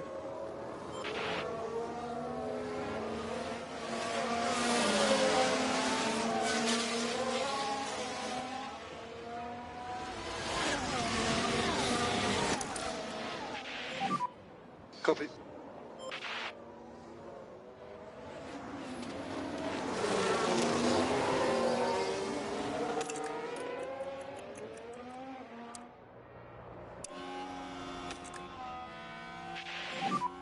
Yes!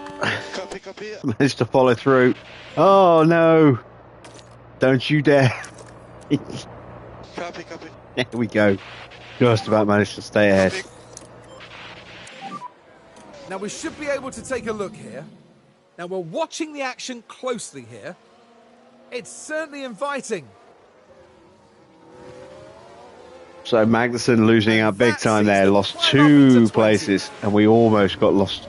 Lost our place to show as well. Copy that.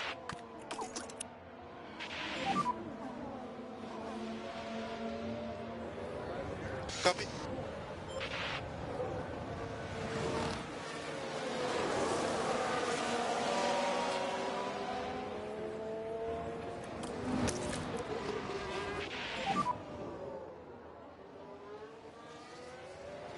Copy.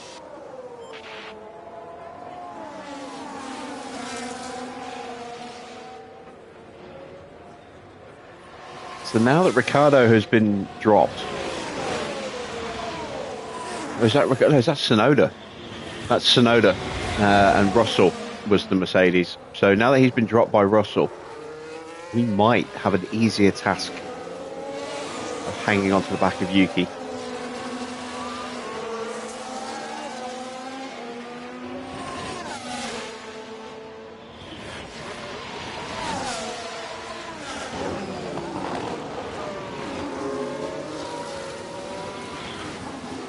Joe had a good old look then, managed to fight him off. Confidence is back to starting levels. Max is finding him for his first stop. I have taken a couple of seconds out of Sargent, but now I'm out of battery.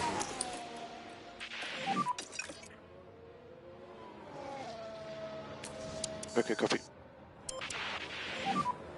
Copy.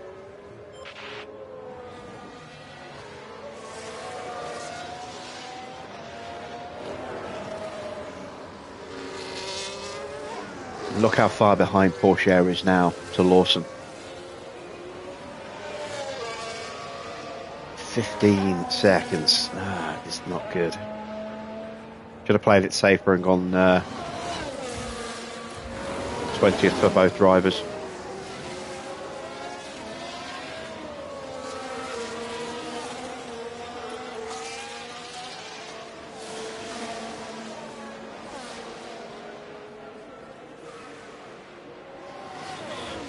New fastest lap for Danny Rick. And he set that in the pits.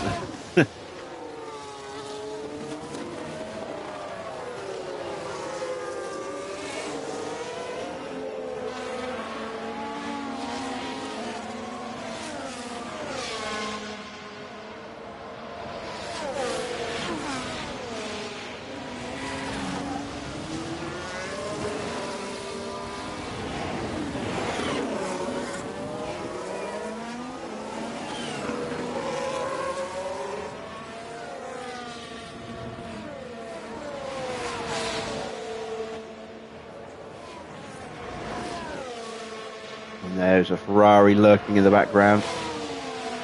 That's Leclerc and Perez. They've gone past Magnussen.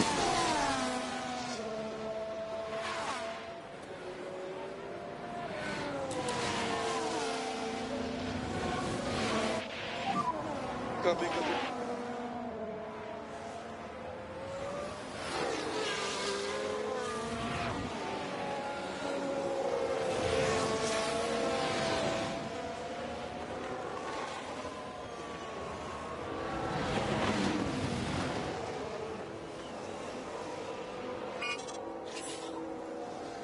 We just lost the DRS.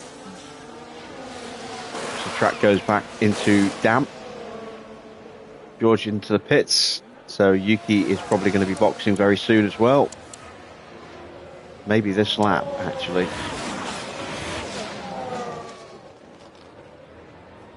Hamilton's in as well.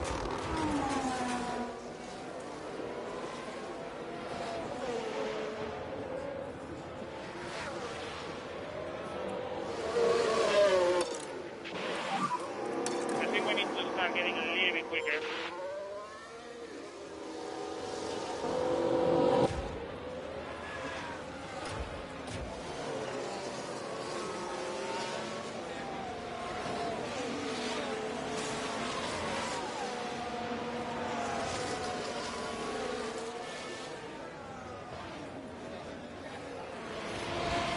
Well, at least with the Ferrari of Leclerc and the Red Bull of Perez coming through, it has opened up a little gap now between us and Joe.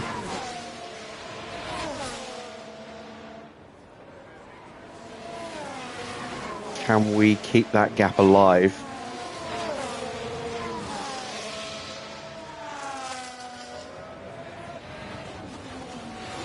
There's Piastri boxes. We'll be boxing our drivers very soon.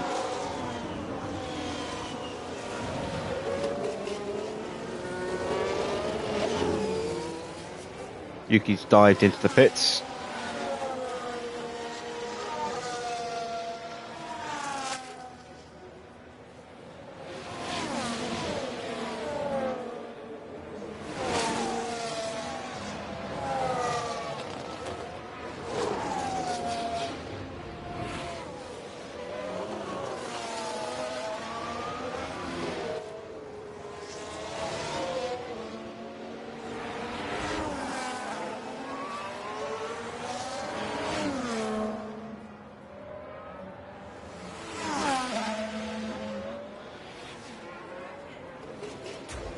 Check in with Lawson. Close back up to Sargent.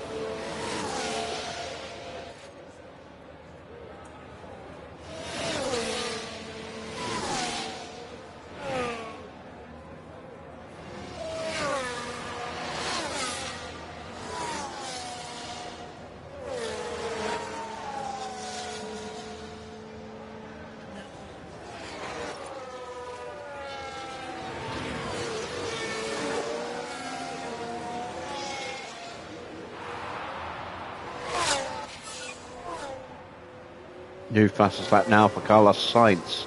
1:34.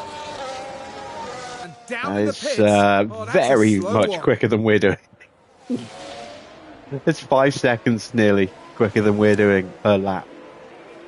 I mean, that's a push lap, so that's not his regular pace, but even so, that is ridiculous. 1:33.6. Holy shit. That is 6 seconds quicker.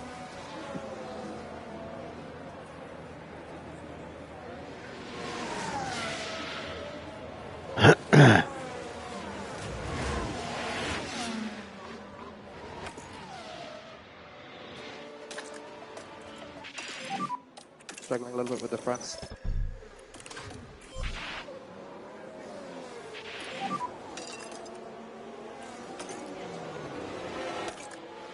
Copy box.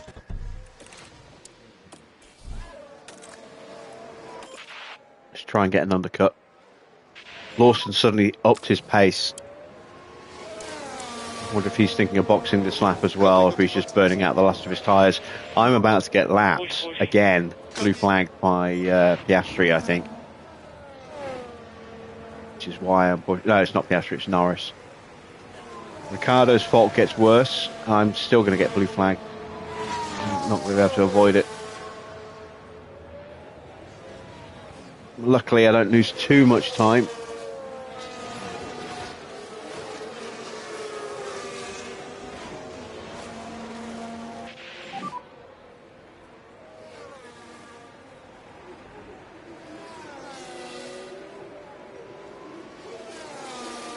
Copy.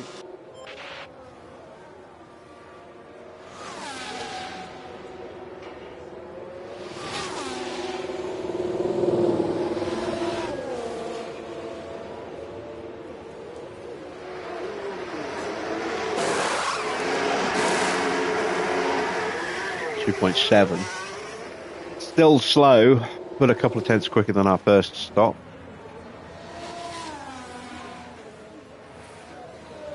Come out right behind Joe and Magnussen. Oh, and that counted as an overtake, didn't it? God damn it. Of course it did. Let's let Russell through.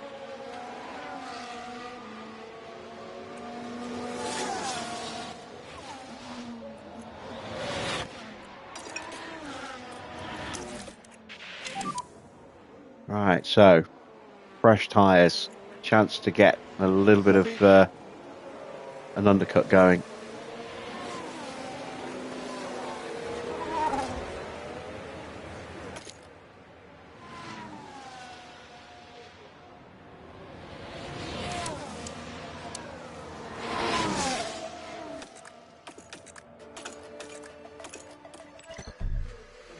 I'm going to go one more lap, I think, with Porsche. Box. Copy, box.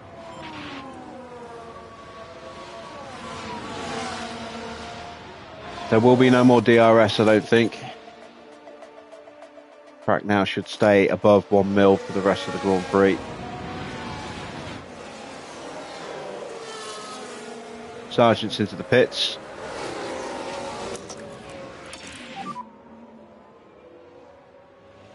This is my chance to try and jump him.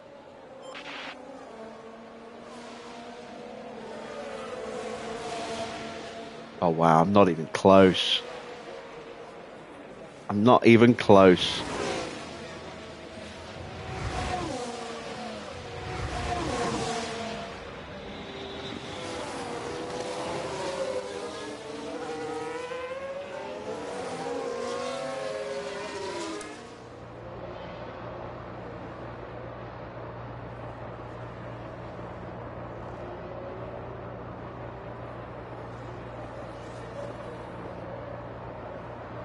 There we go.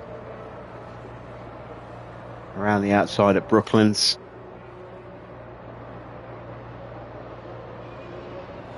And the move is done just in time because the blue flags are about to fly again. We've got Sonoda and Ricardo both bearing down on us. Copy. Copy.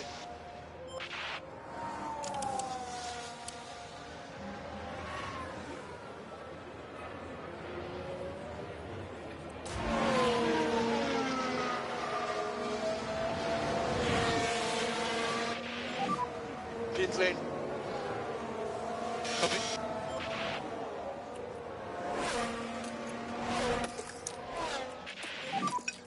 Okay, copy. Copy.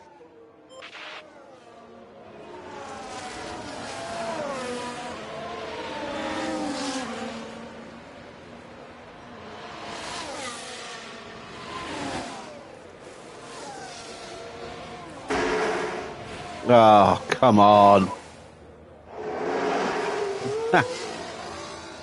What a disaster Silverstone has been. And there's been a slow pit stop.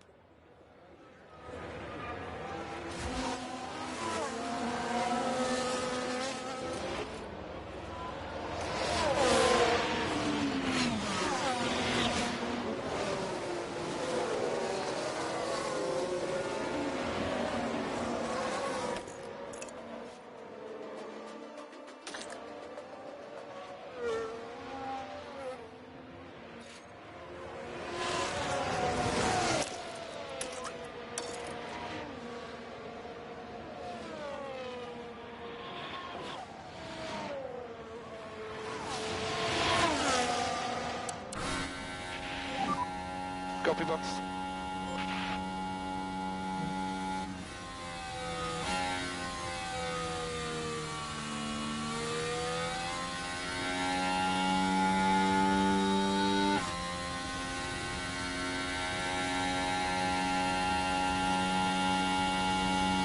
Show's going to get to lift in a nice low speed position here.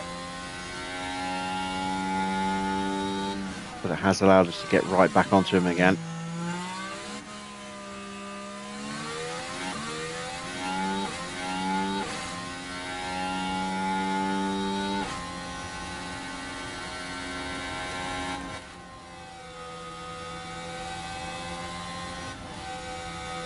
Joe is going to have to stop again, so as Magnussen's now into the pits. So I do want to get past him before he boxes. Get that confidence boost. There we go, straight through.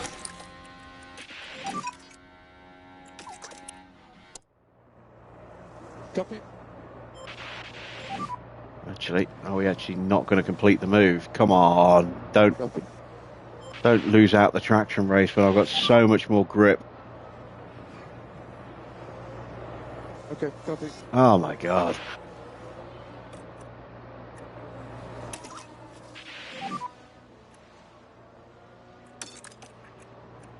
Copy.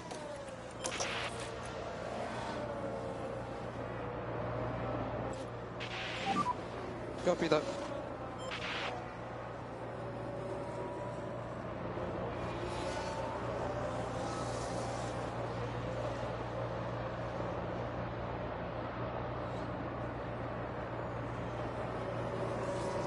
How is he staying ahead of me? You watch him dive into the pits now as well. There he goes, straight into the pits. We don't get the overtake. God damn it. Copy. This race is so frustrating. Copy. Everything that can go wrong is going wrong for us tonight.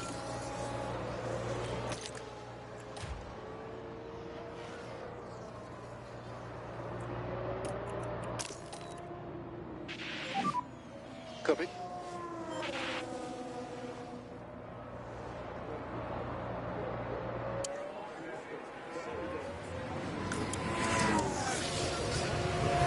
I'm 9.5 seconds off the back of Sargent now. God damn.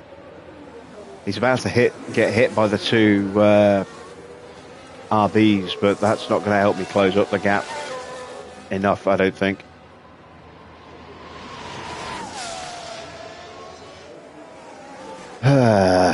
Porsche's not going to hit his target. Lawson will be fine, but they'll head the wrong way round. And there's 10 seconds between them. I need a retirement or two to help me out now, I think. Or a safety car. Safety car would be grand.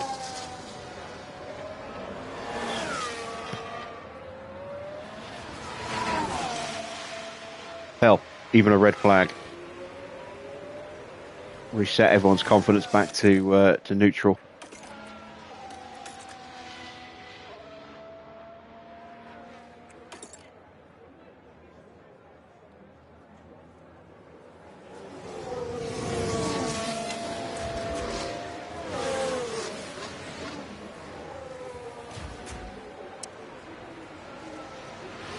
Sergeant's lapping quicker than I am by about a second a lap.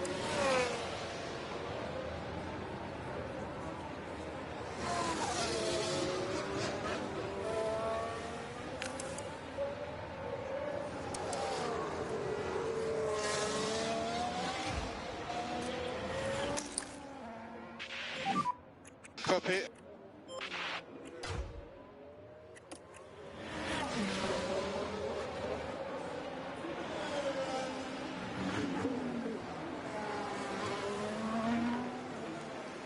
There are no real battles anywhere on the track at the moment either.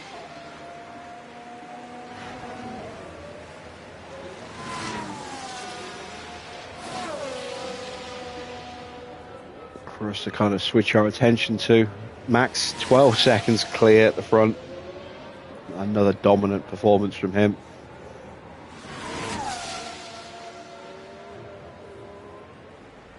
Hamilton is closing in on the points.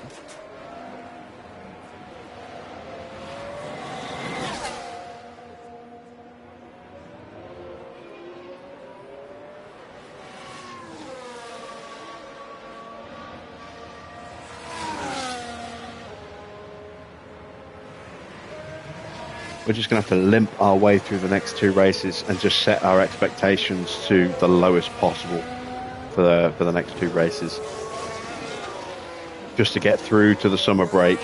Hungaroring isn't going to be great for us because it's a circuit that needs a lot of downforce, and we don't have any. And Spa is not a good circuit for us because it requires some good downforce, but it also requires a very quick car, and we don't have either. Yeah. I think we'll actually probably do better at Hungaroring than we do at Spa, but I'm not expecting great things.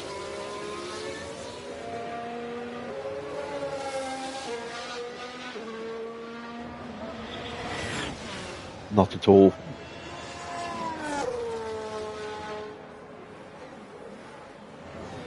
Hamilton is actually not closing the gap. They are closing in on the RBs, him and Alonso, but they're a long way behind. Hulkenberg now 30 seconds effectively behind and about to get blue flagged for one of the McLarens. That's for Piastri.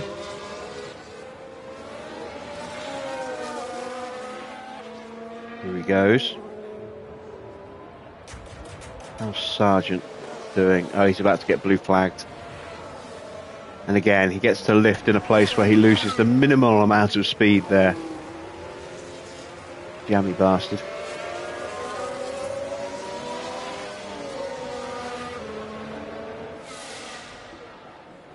Still got Ricciardo to come through. Stroll's engine fault. Oh, sorry, his gearbox fault hasn't really... was it? No, it was gearbox for him, wasn't it?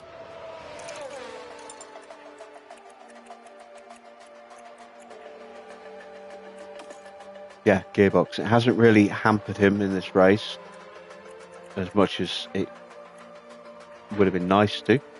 Ricciardo's engine fault has escalated, but I think he'll be okay. I think he's likely to retire.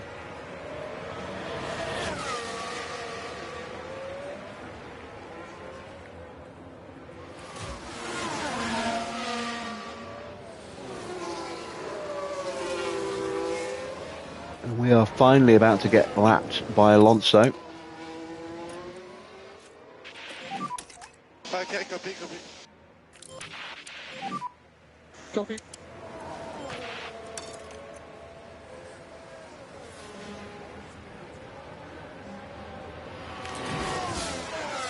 Alright, hopefully Sargent will lose a lot of time on this one. He's going to get away with it again, isn't he? God damn it. Jammy bastard.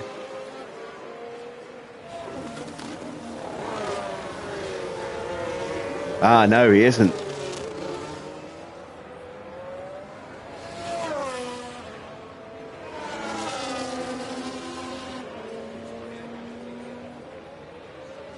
Well, a little bit.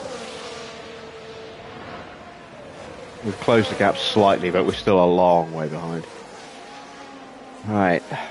Where's Hamilton? Has he gone through yet? Nope, not yet.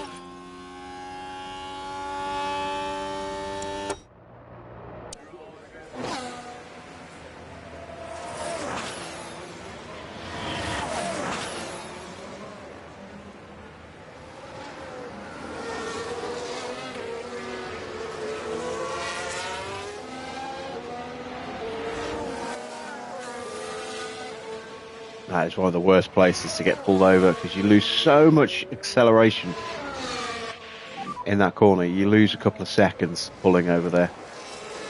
Copy. Copy.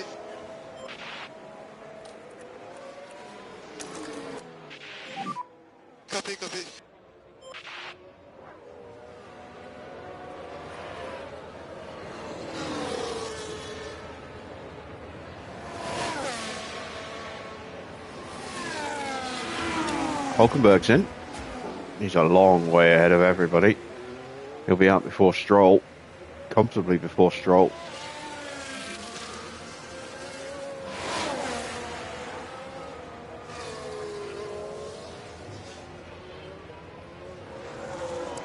Anyone else likely to stop again? No. Everyone should be going to the end now.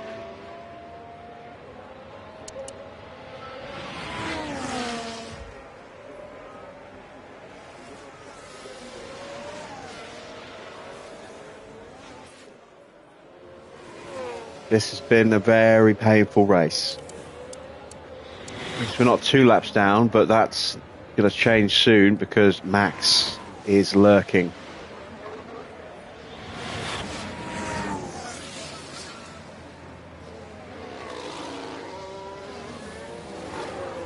There he is.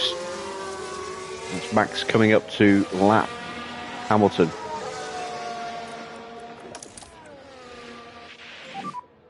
Copy.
Which is not the showcase for this livery that I wanted, unfortunately.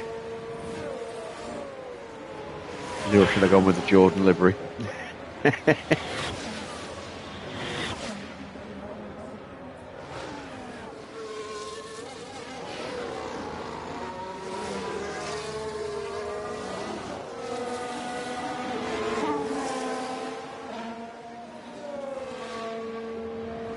We are slowly bringing that gap back down again, but it is very slow.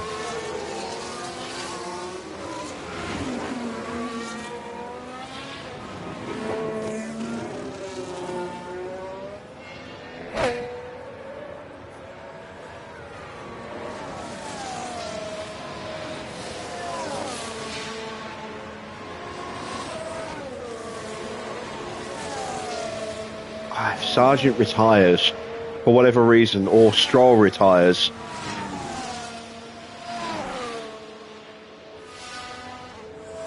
then I can immediately slow Lawson right down to a crawl, swap places with Pourchaire, and we'll fix the payout situation with our sponsors, because we'll have 18th and 19th.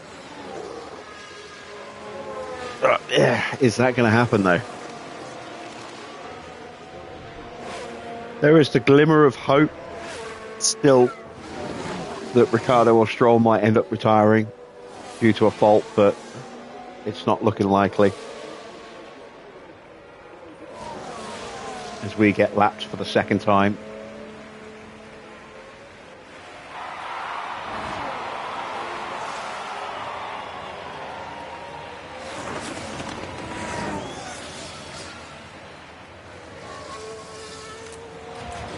Now we do have a fight going on.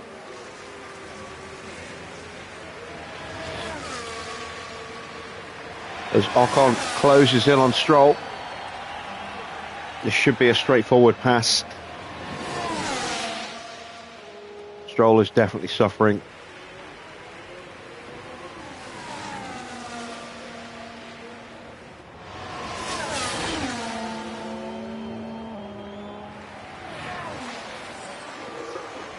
Oh, a very aggressive defensive shape there thrown by Stroll. Ocon takes avoiding action.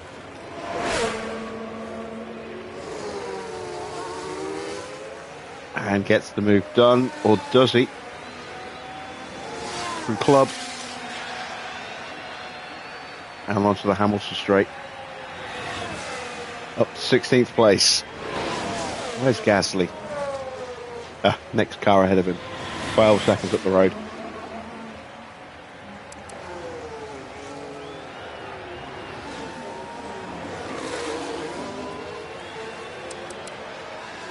It's lapping considerably quicker right now as well. Although, did Gasly get lapped on the last lap? I don't think he did. I think he's just running slow at the moment.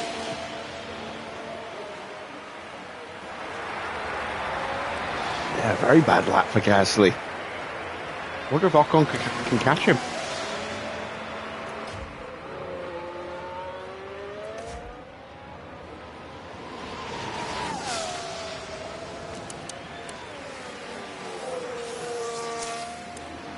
I'm not doing enough to catch Lawson, and I'm about to get blue flagged again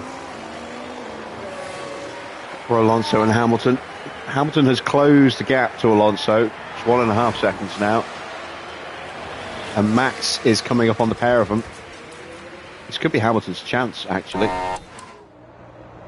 Get past Alonso. He's going for it. He's pushing. Even a tiny.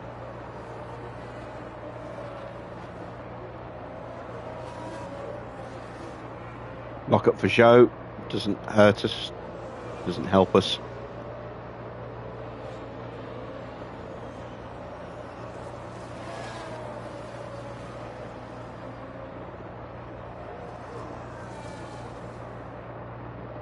And this is the closest Hamilton's been in a long time. Going for that final points position.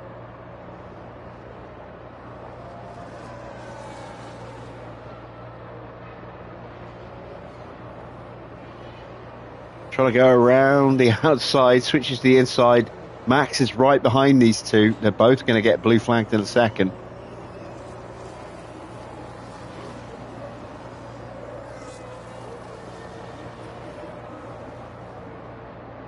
There's Max, and we're just in front of the two of them as well.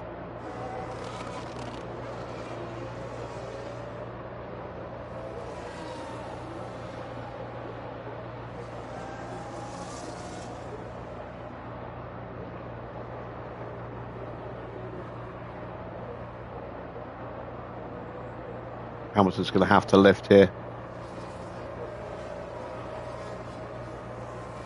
And does.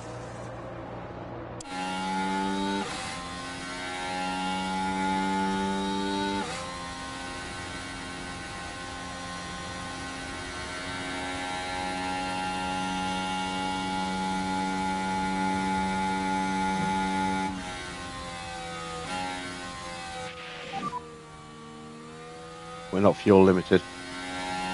Copy.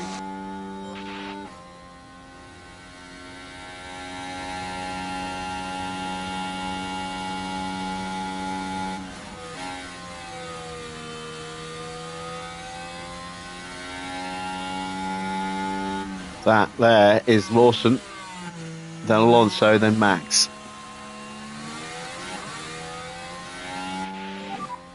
Alonso has to lift in a really bad spot. Copy. And you can see how quickly Hamilton's closed that gap back up again.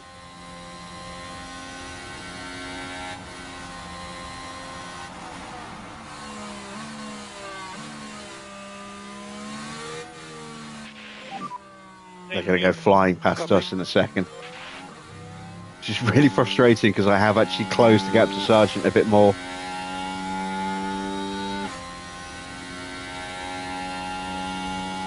And then I'm going to lose all of that progress as I get blue flagged for Max.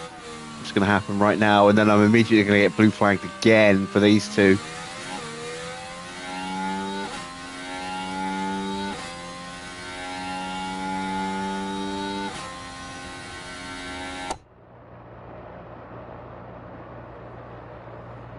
You're going to see us just go flying past in the wrong direction here Okay.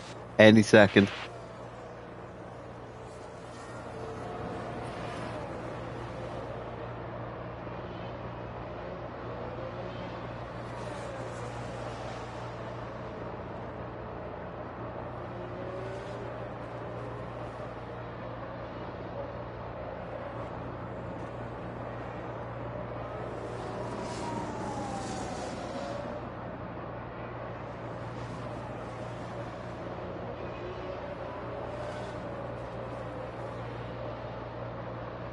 3 laps to go. And there we go. We actually get slightly in the way. May as well just give it everything we got now. Copy. Can Hamilton get past Alonso? These two have had a good old fight now, these last few laps.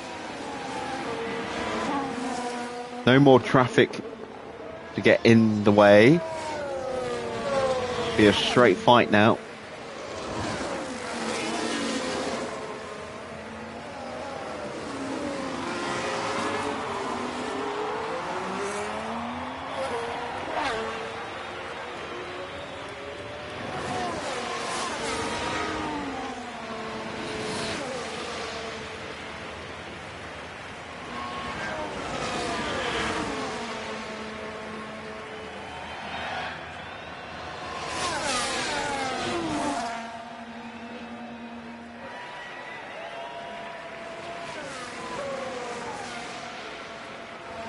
This is the only fight going on anywhere on the track. Oh no, Hulkenberg and Albon are also having a little get together.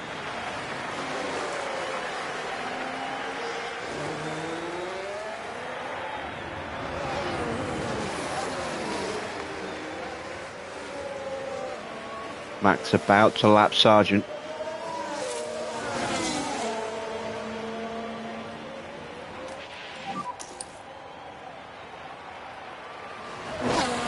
Yeah, copy.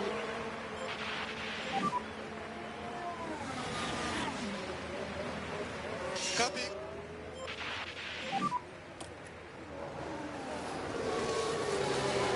Copy. And he gets him through Aintree, which is not a great place to lift off. The gap's back down to about 5 seconds again. It's still too much.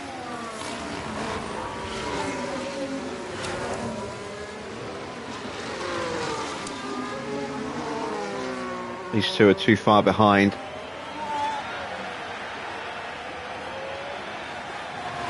Sainz is coming up behind Porsche. I think Alonso's done enough. Unless there's one last roll of the dice for Hamilton. Let's take a look at Hulkenberg and Albon. These two are nose to tail right now. Just pray that they hit each other and take each other out.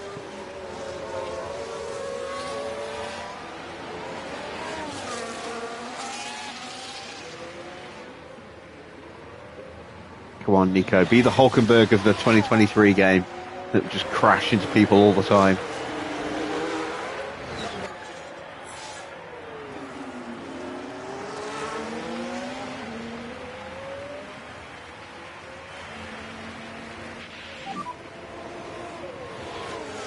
And looks like Albon's done enough. Copy.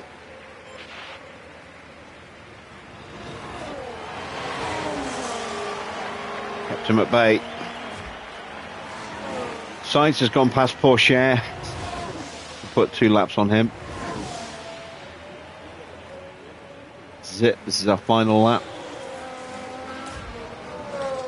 And it will be a little bit of a whimper.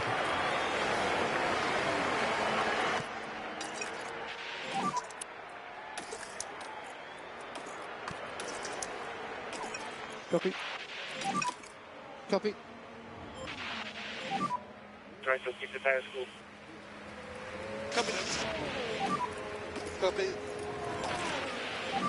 Bring those temperatures right down now. Copy. Fuel isn't an issue. It's not what I'm saving. It's just to bring the engine temps down.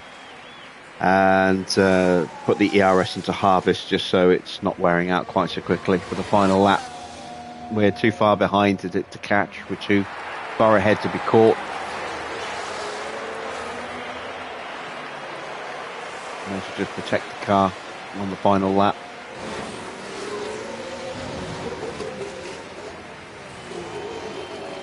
There we go. It's a very Max disappointing Verstappen result. over the finish line and today's winner. 19th and 20th.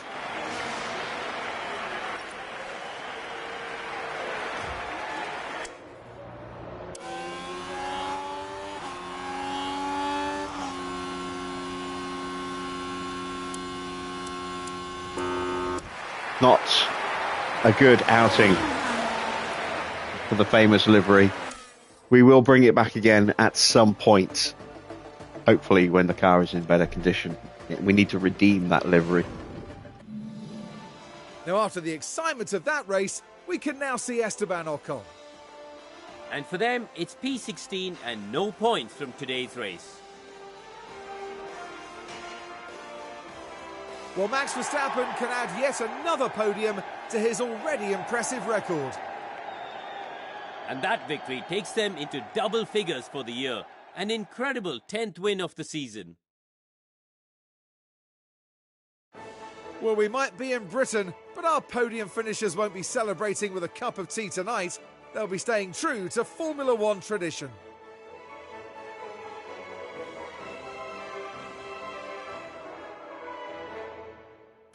Well, Karun, how do you think they'll be feeling in the team garage at the end of that? It was a strangely mixed weekend Oh, for them. fed up with that mixed bag quote. Our drivers finished, one place, apart in sequence, basically. And it's always, one driver did really well, but the other one was really, really crap. Frustrating. Right then, confirmation of the final result. It is yet another win for Max and yet another fastest lap for another driver. So, Sainz takes second place. That is a really good run of form for him. Ferrari might be regretting not keeping him and replacing him with Hamilton, because I think he is very much the lead Ferrari. I think he's second in the championship right now. Piastri is up a couple of places and take the final step on the podium there, ahead of Norris in fourth, Leclerc in fifth with the fastest lap as well.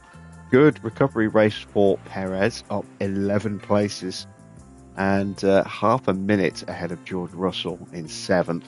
Tsunoda down to 8th, Ricciardo stays 9th, Alonso down 4 places, but does take the final point, holding off a late charge from Lewis, who did gain 4 places, but couldn't quite get into the top 10 there. Bottas in 12th, ahead of Albon and Hulkenberg, Gasly and Ocon, Stroll in 17th, Sargent in 18th. Lawson comes home in 19th place and 2 laps down. Porsche in 20th, and it's Zhou in 21st, Magnussen in 22nd.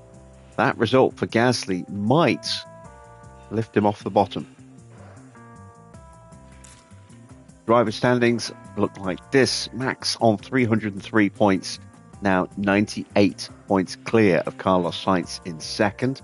Norris in third is 12 points behind, but a long way ahead of the next couple of drivers of Leclerc and Piastri. They are separated by just 10 points.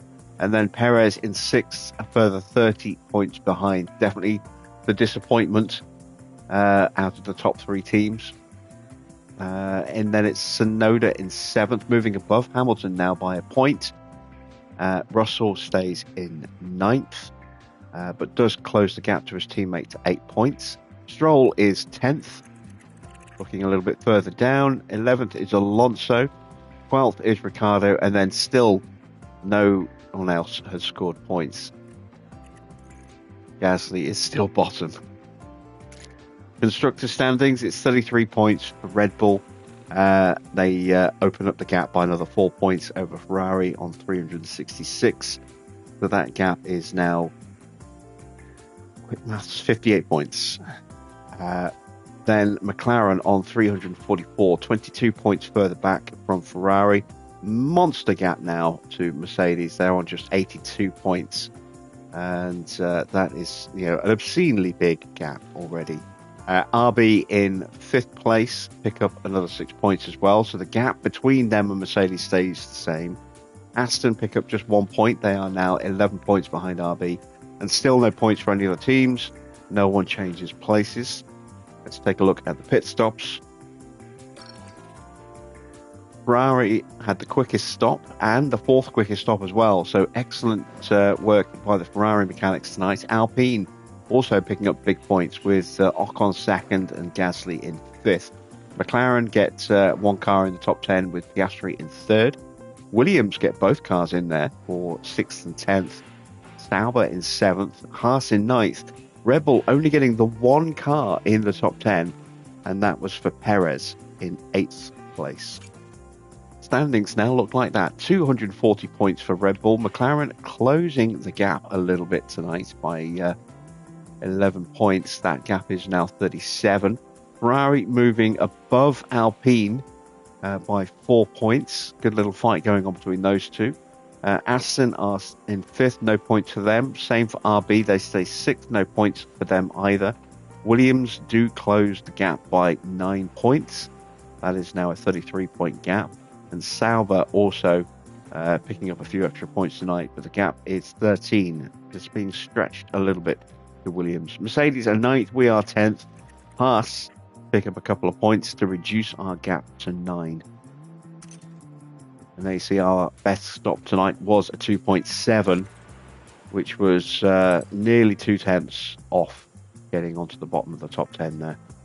Not a great performance from our pit crew, but to be fair, I wasn't expecting great things because we did have a lot of fatigue going into this Grand Prix. We did not get the bonus, unfortunately, for Cher. That spin pretty much killed his chances. And then, a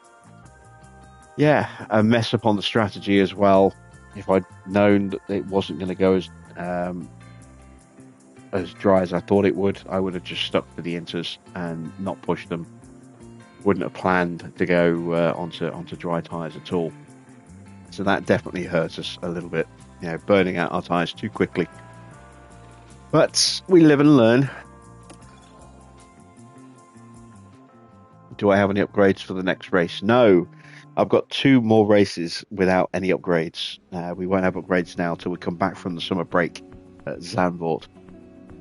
I've got 560,000 in the bank, and I'm almost certainly going to have to make something else as well. Make another spare part. Ollie Behrman returns to the top of the podium with the win at Silverstone. Let's check the F2 results. So it was Bortoleto winning the sprint ahead of Behrman. And then where was he? Martinelli all the way, Antonelli all the way down in 16th place there.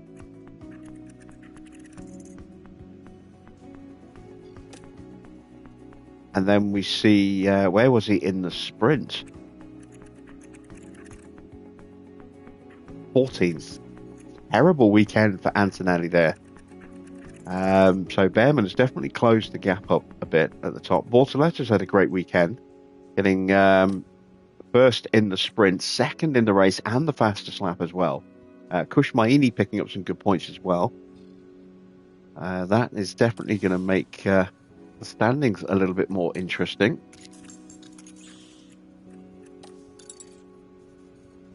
So there we go. The gap has reduced to 13 points in the driver's standings between Antonelli and teammate Behrman. Bortoletto also picking up some strong points. He's up to 133 now. Pepe Marti has slipped back a little bit. Hajar, good points for him this weekend, 17. He's just 2 away from hitting triple digits. 4 behind his teammate. Yeah, we'll keep an eye on that. There we go. The tension between Porsche and Rivera has finally been resolved. So that should improve the pace a little bit, I hope. Let's see. Do we want to put in a bonus point for pole position? Yes. Let's go for that. Why not? So, let's see. Side pods failed. I don't have a spare side pod, do I? I'll have to roll back a spec, I think. Porsche actually finished 1 place above his expected finish. Lawson 3 above his expected finish. Ford are not going to be pleased, though, I don't think. Yeah, disappointed. That's what I was expecting to see. We are running the risk of that again in the next race, or next 2 races as well. Right, let's have a look. Oh, no, I do have a spare side pod. Thankfully. Okay, I do need another chassis. Am I making a chassis?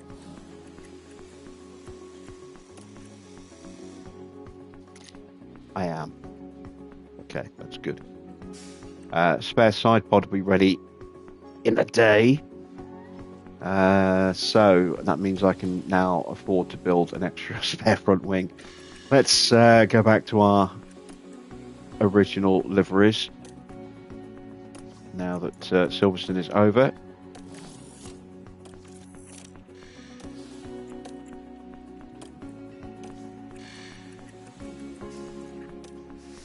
There we go. Team is back to normal. I have dulled the white down on the car just a touch, just to help make the driver number a little bit more visible, because it doesn't stand out very well, unfortunately, on a white livery. Do wish you could change the number colour on your car livery. So, a very disappointing run. When do I think I'll get my first podium for my team? Maybe season 3 if I'm really lucky. More likely probably season 4. It all depends on when there's a big regulation shake-up. And that's going to be I think the best opportunity. We are going to be really slow this year. We're going to be really slow next year, and probably still only just knocking on the points the year after that as well. I think we'll have to see how things progress. We've got 11 days to go until Budapest. Let's take a quick look at how we are doing here. I desperately want to get that built. Just can't afford it.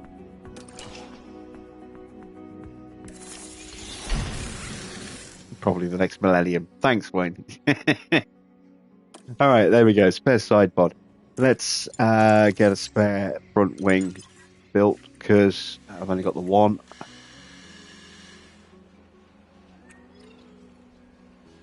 Actually, let me just quickly check. Underfloor's high risk. I don't have a spare. That one's okay. I'm going to have to build another underfloor. Damn it.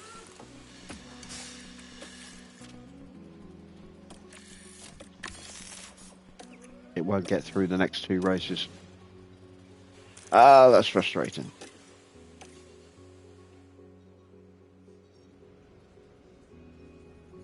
In 2026, do you think they'll add new cars on F1 Manager 24? Probably not.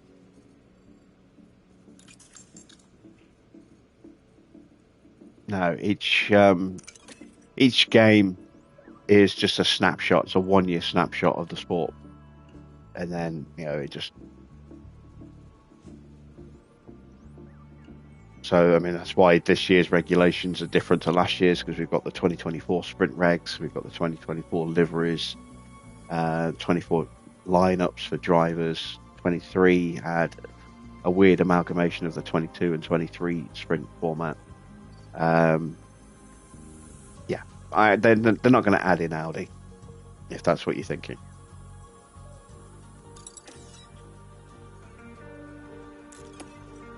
And they're not going to add in like Ford as a manufacturer as well.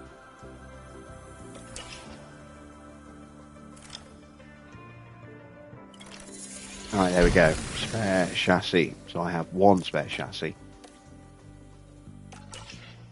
Just trying to limp through to the mid-season break.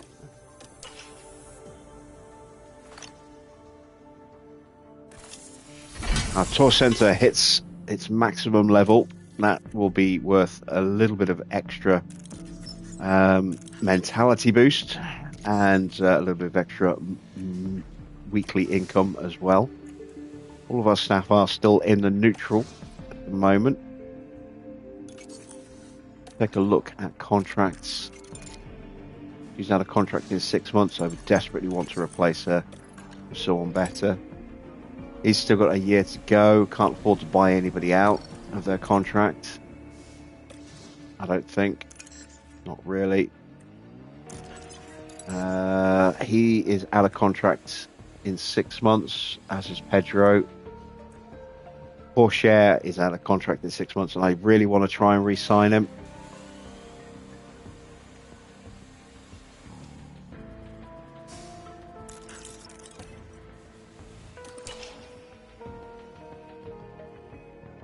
All right, are we getting a bonus pole position point?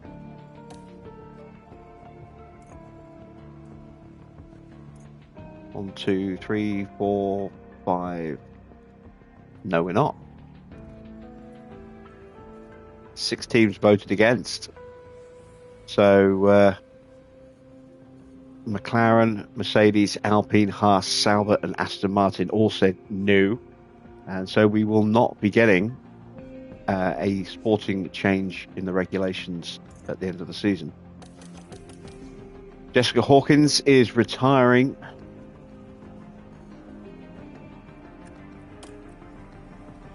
Late 20s, 29 years old. She's not going to get an opportunity on the grid.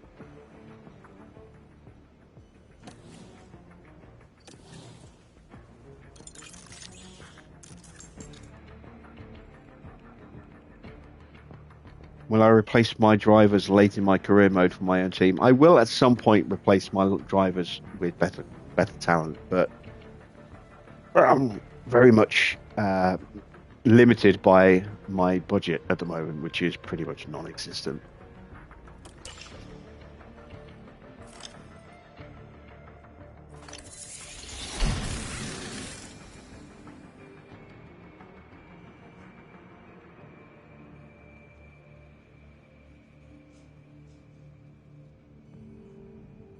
There we go. Spare underfloor is ready.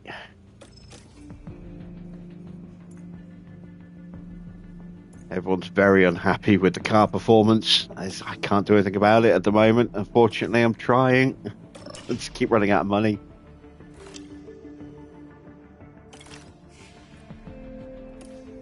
And there we go. Weather forecast. Wet Friday. Hot Saturday. And then a cool Sunday. So hard tyres might be problematic. Might have to push hard tyres to keep the temperature up. We'll see. That is tomorrow night's race. And then, actually, we're going to get the board assessment before Spa. Ooh, so, yeah, we really need to avoid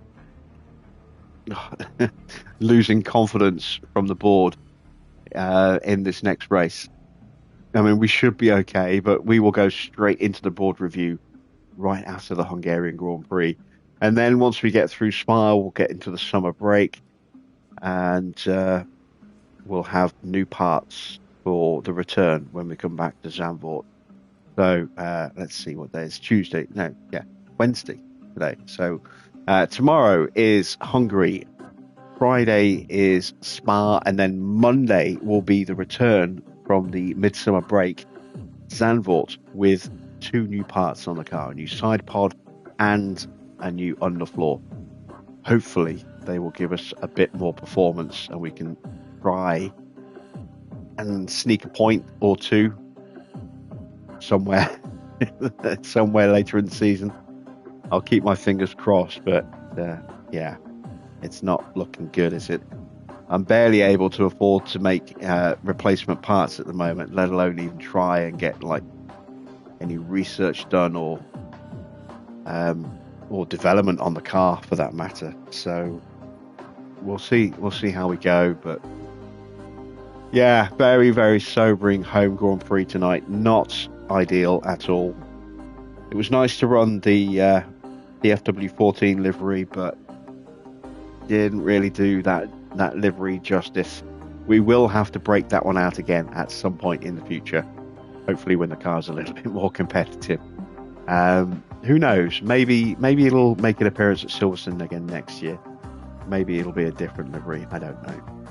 But that's it for tonight. I hope you've enjoyed watching me suffer. I'll be back for more of the same at the usual time tomorrow, 8 p.m. Until then, that's it from me. Thanks for watching. I am Jimbo, and I'll be back with more F1 Manager very soon.